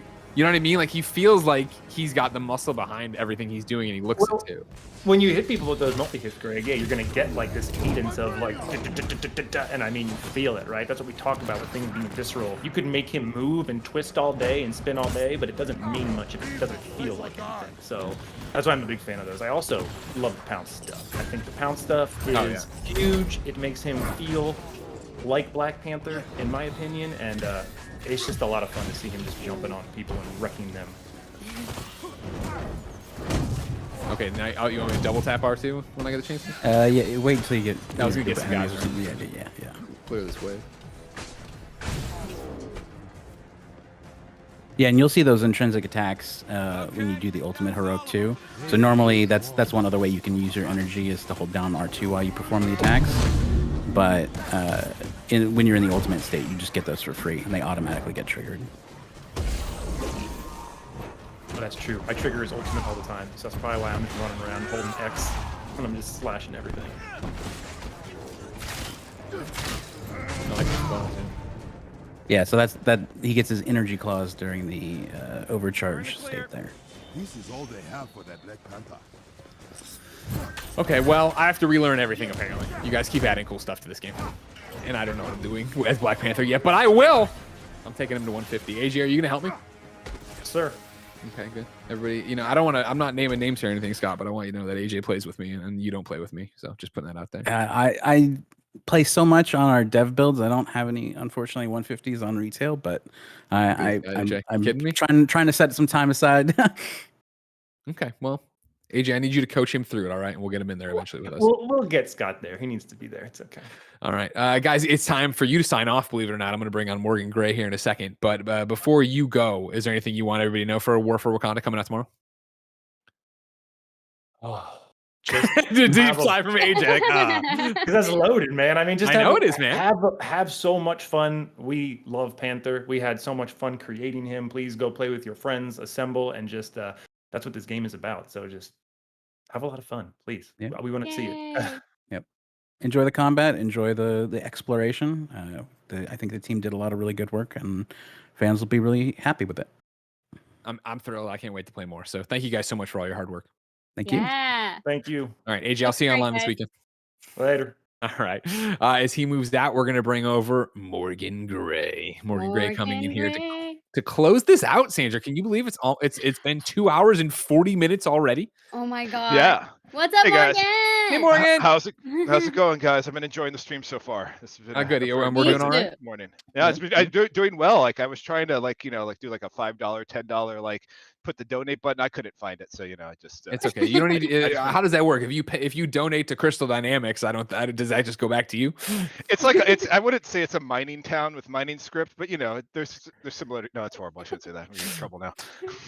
Morgan Gray, we're bringing you on. But before we even get into it, what do you do here? Why are you here to close out this stream? Tell us about it. I submitted a raffle ticket, and so I am the I'm the lead game director on the Marvel game. So what that means sort of differs, I guess, depending on who you ask. But in general, I get to work with almost every single person on the whole team in a combination of creative collaboration, leadership, empowerment. I like to build some shields around people and let them do their thing, along with the project management aspects. It's sort of the, when they have that line, other duties as prescribed by management. That's kind of the big aspect of my job, sort of trying to help keep everything moving in the same direction from a creative standpoint to a operational standpoint, and getting to work with almost everyone in every studio around the world and making sure that that happens. So no big deal, no pressure. Lots of pressure, but also not a big deal. So, this is the part of the stream that I've been talking about and all the lead up to it, right? Where I wanted to talk about where Marvel's Avengers has been this past year, obviously since launch. Talk about War for Wakanda and talk about what's coming. So, of course, we're running out of time, and I will then start with a patented Greg Miller long walk. Mr. Gray, are you aware of one Vanessa Carlton, the musician? Yes.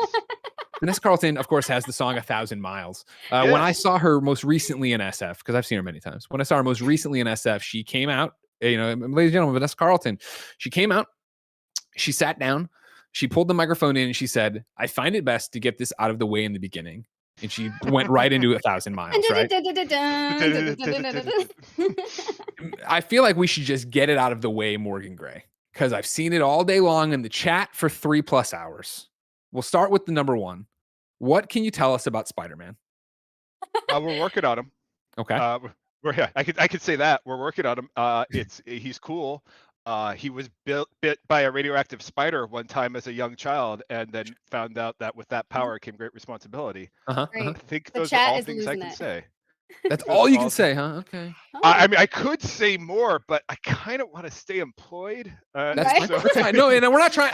What I'm doing is Understood. I want you to give as much as you can give, so the chat understands what you can give. Greg, 'Cause you're I don't trying wanna to be told get Greg people Miller in didn't trouble. try. Greg Miller's going to try. Greg Miller wants Spider-Man. Don't worry about that. Yeah, we're definitely. I will say we're definitely working on him, and a decent portion of the team every day is making sure that all their focus and intention is making our favorite wall crawler web slinger cool, and looking forward to seeing him play with the rest of our cast. And then the next question that, again, I feel for you. You work on War for Wakanda for months, if not years.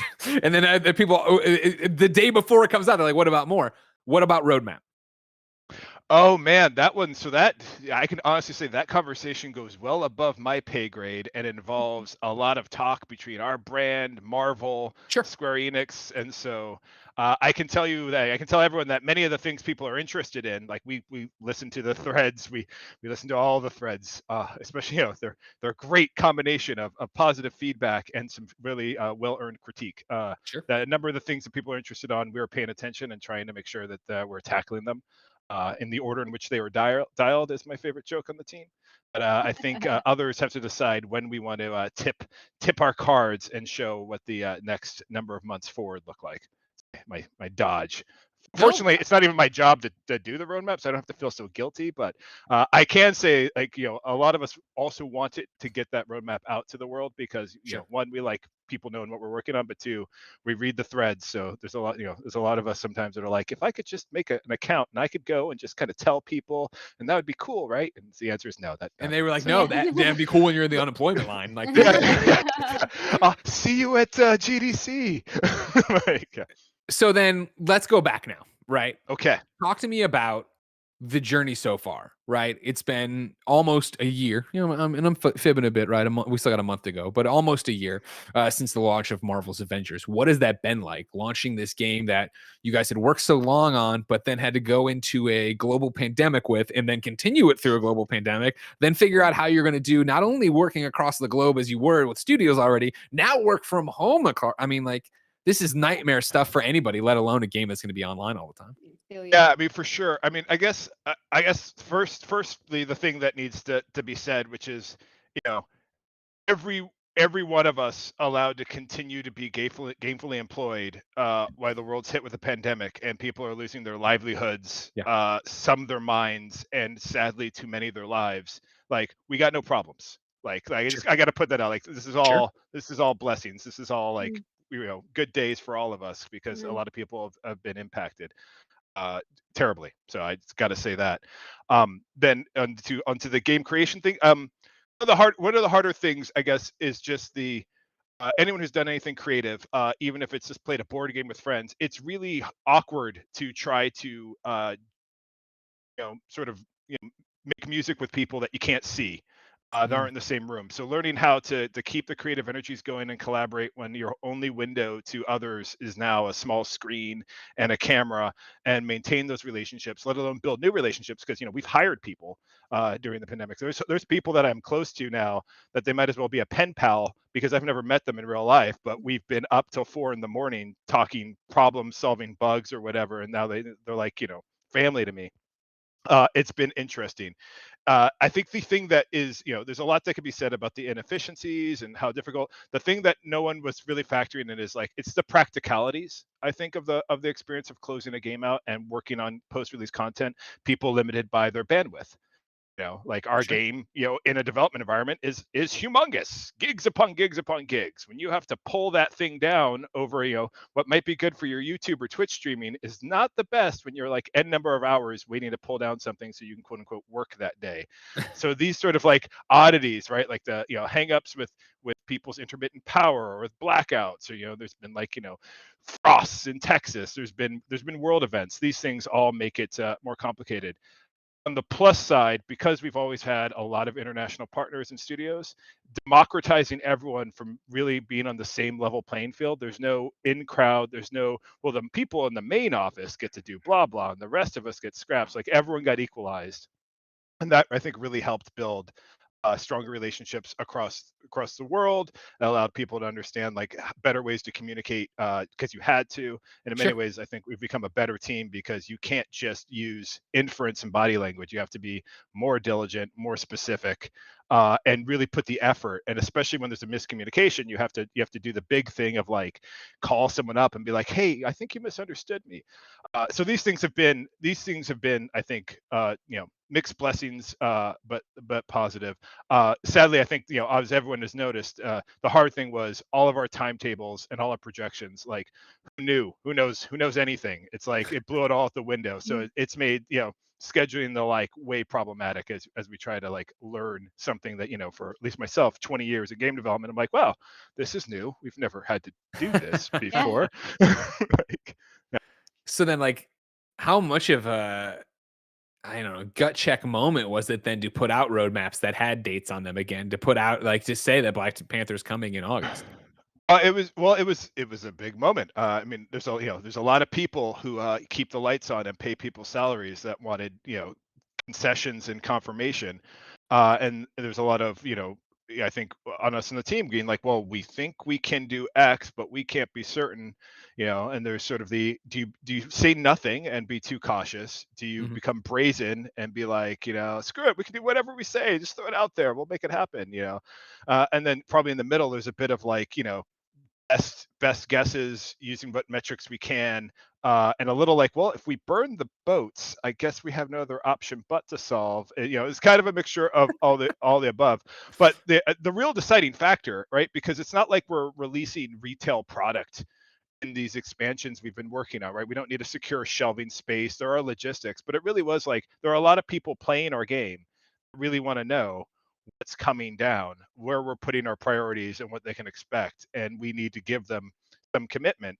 And if the worst thing that happens is we have to tell them we're making adjustments in part, if not whole, then so be it. That sort of came down. I mean, I was a big advocate on that side as well, which is like, don't want to tell anyone something and not follow through, but at the same token, like can't play it so safe that we say nothing because then we're not helping anyone. So ultimately we said like we think we had a pretty good understanding of what we could commit to and the order in which we could do it. So let's get that out there, and then let's all just drive as hard as we can to make sure we can fulfill that. And I think I can't speak to what your original plan was for content or how you wanted it all to come out, but like having it be as rough as it was in terms of getting delayed, the pandemic and everything else, I think really did a couple of things that was super interesting, where it was that I saw you guys learn from that, right? Like where it was, I put up a video on our YouTube channel, right? Like the day before your last big Square Enix presentation where you put out the roadmap and you started a roadmap and started doing it. And I saw you guys since then really lean into, cool, we will over communicate. and we will tell you like, hey, yeah, I watch the dev streams and I see the stuff come up from the chat and they answer it like for real, and it's a lot of times like that's a great idea, or yeah, we're working on that, but there's no timetable. And I know for a lot of fans that can be frustrating because they love the game and they want to see it, but I think for so many other people, it's just nice to know they're heard. That's Oh, the biggest thing, being absolutely. heard. I didn't expect anyone would respond to fans. Yeah. But you guys have been really great about that. I mean, the quote I always say is like, we may have whatever opinions we want to have about the game. They're irrelevant. People who spent their money, they get to say whatever they want, and and it's the most relevant, even if it's absurd. It's whatever they bought the game. You bought a megaphone. You can thank you so much. And and both positive and negative, it's still like something we spend a lot of time looking and reviewing and talking and thinking about, just to make sure that we feel like we're in line with what people want. Now, clearly, we can't just do everything anyone wants at a drop of the dime. We have to sort of put it in a cohesive strategy, because like there's a lot of practicalities. I think no way, not making excuses, but I don't think people always understand the lead times on creating things, and the number of trains moving at the same time. But in general, like, you feel, I think, across all of the leadership, like 100% beholden to making sure that we give the fans, the things that they think are important, and something cohesive in doing that. So it's not just this random buffet, but it takes all the input and goes through. And we're we've been very excited with the reactions we've been getting as we've been trying to fulfill that roadmap. Sure. Where the things that we were hoping would hit well, it did, and where we had goofs, we're like, okay, well, we'll learn from that. But Cap gives us the quote, I could do this, I can do this all day. Like, we just every day. Some days we say it's enthusiastic, I can do this all day. Other days it's like, oh, I could do this. I really can't. I guess I have to do this all day. My livelihood depends on it. But it's a treat, right? Like, grew up in comics. My first job ever as a kid was in a comic shop. So like, playing with the legacies of these luminaries, who creators, and everyone that's contributed with it. Like, we're both, we're creators of the game, but we're fans ourselves. And so it's a great privilege to be able to play in the Marvel sandbox, for sure. So, of course, this is the War for Wakanda launch party that comes out tomorrow. You already know that. You heard of this? Yeah, Black Panther. Oh yeah. I'm familiar. I'm familiar with them. One of the questions I had, but actually was asked over on the subreddit thread I put up, comes from Joker Faces #2. Says, "Hey Greg, I'd love to know their thought process behind doing Black Panther and Wakanda as the game's first big expansion. Was it more about wanting to add Black Panther as a playable hero, or more about wanting to let players explore Wakanda, or a bit of both?" We talked to Hannah, which seems like days ago at this point of this stream because we've been going so long, having a great time. But she talked about that outline and you guys knowing you wanted to get there. How did you decide on Black Panther? How did you decide on Wakanda? How did you decide on this being bigger than what we've seen with Kate and Clint? Sure. Well, like, one of the cool things when you talk about like the Marvel universe, and people sort of, they focus in on heroes, they focus in on certain villains, sometimes they focus on locations, but the cool thing is it's generally all the above, right? It's like a package deal. You get every hero has some nemesises that you probably like. There's generally there's locations that you associate with them. And they're fun. And we knew we wanted to have a canvas that freshened things up from where the game had taken place before, whether it was like, in the locales with all the AIM stuff, moving away from the, some of the AIM factions. And, there's so many places we could go, but that was one of the big, like, where can we go where we could get a more of a background setting, get some great affordance for enemies and a villain and a cool hero. And Wakanda quickly came to the start of the list. It doesn't hurt the fact that like Black Panther, kind of since Civil War, was a huge impression on all the MCU movies, right? So the late and fantastically great Chadwick did an amazing job portraying him on the big screen, and building a huge number of fans. Like like many comic nerds, like I grew up with Black Panther as one of my superpowers being having a lot of superior melanin. I really saw myself, and it's one of my great superpowers. I enjoy it, but I liked Wakanda. I like the unconquered super science nation. I like the legacy, and I like the combination of the mysticism as well as the technology. And I think for many on the team, that canvas that Wakanda was able to bridge from the hard cold science of AIM the high technology of Wakanda, infused with an aspect of their cultural values as well as the mysticism. It seemed like a great location. T'Challa as a hero is fantastic from a playable standpoint. Having that super agile brawler was a good mechanical inclusion, especially moving beyond the archers and moving beyond the flyers. Like T'Challa is just fun to play. And then I don't want to. Probably things have been spoiled, but the villains, when you think Claw, who comes along for the ride, is also exciting. Big personality, being able to bring in some bad guys that can have their teeth both into the history of Wakanda itself, but T'Challa personally, that the player could resonate. It was like you take all those things, we're like, yeah, this is the place to go. And also, it was, again, we like when the Avengers at the top of their power isn't the most interesting story to tell. So the Avengers coming in, as slight strangers, and coming to seek the help of T'Challa and Wakanda was also a fun canvas for us to play with their development. And then it's fine. I could ooze all day. The interplay between the characters, each of the conversations, and sort of where the story goes. It's some of the best.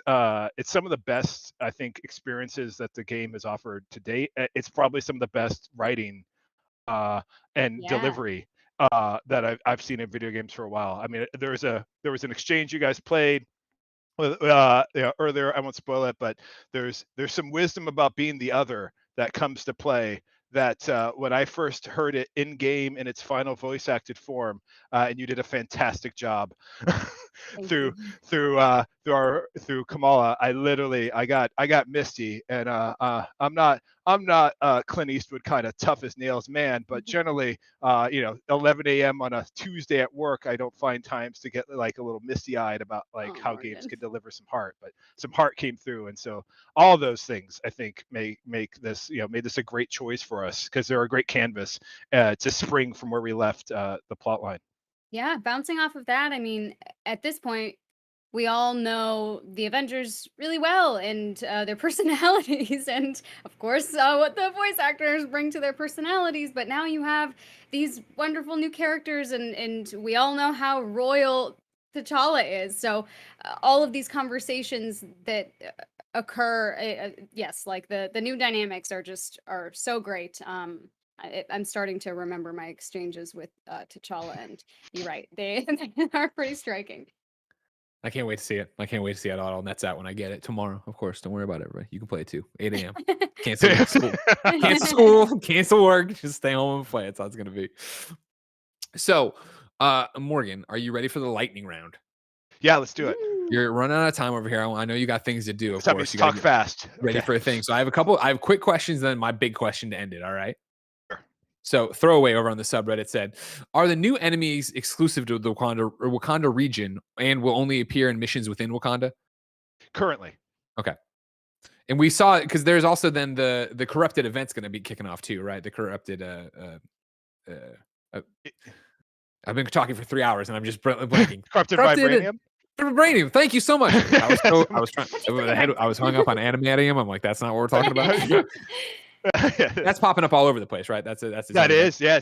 The things discovered there, they light the spark that sends our Avengers over to Africa.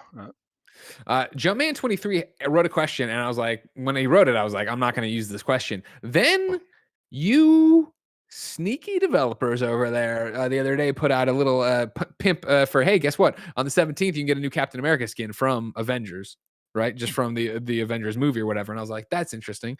Jumpman23 says, Greg, can you ask him if they'll be releasing Black Panther inspired MCU skins? Now, before you freak out and say no comment, I don't know, it's above my pay grade, yada, yada, yada. Everybody calm down. My question would be, the question would be like, I personally, we can take it to the Captain America skin coming out tomorrow. I thought the MCU stuff was just going to be Endgame and you'd be done with it. It seems like there might be more history, or at least possibility there. Is that fair? I think I think the demand and reaction to the MCU skins that we put out clearly indicates where we should be putting our focus for the future. Okay. I can say that. That's a fair way to say you don't know for sure and you can't confirm or deny anything, but hey, they've been popular, so why wouldn't we keep making popular things? I hear you. It's fine with me. I think they're cool. Yeah, I think This is one that's also Black Panther's got some crazy cool skins that I like. Dude, like I was talking about before, when I was in the press thing and I got to actually see some of the marketplace, and I was like, oh my gosh, these look amazing. And you sneaky devs turned it off, getting ready for tomorrow. I see what you're up to. Things. And then, to end it, I'll give you my final big question. All right. Yeah. We talked about this year. We've talked about the launch. Obviously, I've interviewed you folks before on panels and whatever about pre-launch and betas and all that jazz. Now we're talking about War for Wakanda. Everybody gets to experience it tomorrow. But the question does become, in a general sense, obviously, where to you does Avengers go from here? Like, what have you guys learned in this year? What is in War for Wakanda, and what do you see capitalization happening from there? Sure. So I think we definitely lessons learned, and people can infer from that where we're going. Sure. Like enemy factions that offer more new things to ply your heroes against. Not just like new enemies, because we could just keep making more AIM enemies, but I imagine what people want to see is more unique factions with their own backstories and looks and abilities. I think that is something we brought to Wakanda, and is exciting. Sure. Where we could go. Bosses, villains.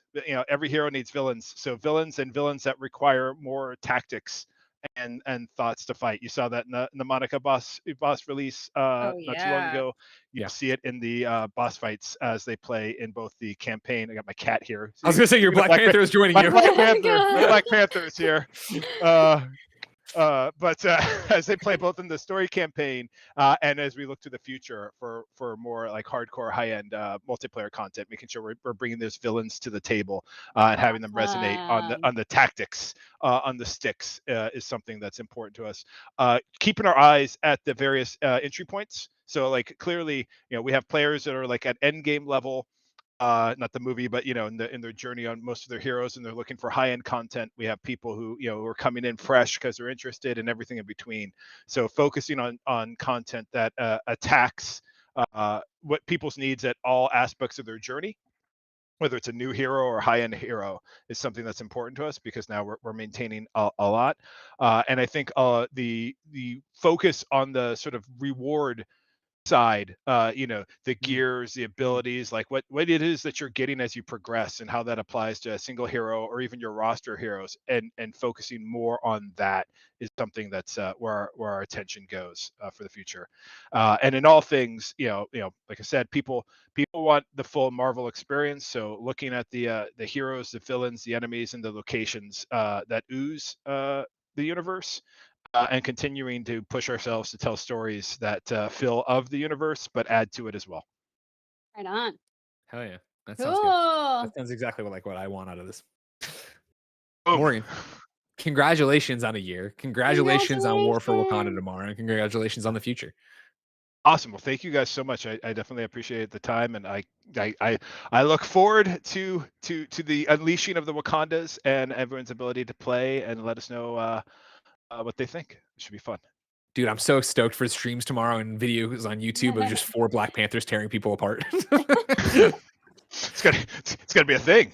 Exactly. It's gonna be a huge thing, because, ladies and gentlemen, tomorrow War for Wakanda launches for Marvel's Avengers. Remember, of course, it is free if you own the game, alongside the Clint DLC, the Kate DLC, the Omega threat level. I could go on like this for everything Marvel's Avengers has added over the past year, but tomorrow's the big one, War for Wakanda, the Black Panther storyline. And believe it or not, Sandra, that has been more than 3 hours of you and I talking about Black Panther. Can you believe it? I can believe it.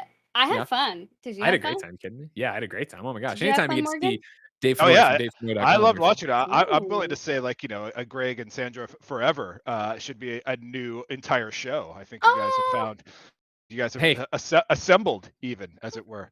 I'm down to do an Avengers show with Sandra anytime. Don't worry about that at all. We'll make a great pair, Greg. Yeah. All right. Well, ladies and gentlemen, that's it. That's your time. Again, that's it. it. I'll tell you Have right a now, of course. wonderful time playing tomorrow. Have a great time. War for Wakanda out tomorrow, 8 a.m.-ish Pacific time across all sorts of platforms. You can get it there, free for Marvel's Avengers. Of course, wherever you're watching this, whether it be twitch.tv/Crystal Dynamics, whether it be twitch.tv/Square Enix, whether it be the YouTube channel for Play Avengers, like, subscribe, share, so of course you don't miss any of the future updates, war tables, hopefully other launch parties if they'll have us back, and all sorts of stuff. But no matter what, until next time, it's been our pleasure to serve you. Yeah.